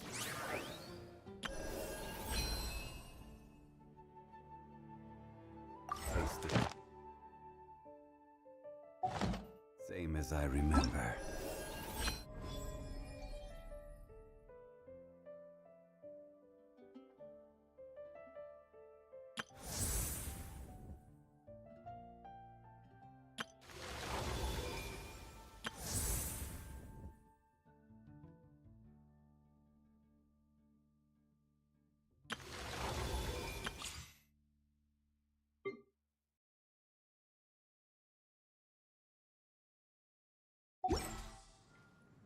But where are those who share the memory?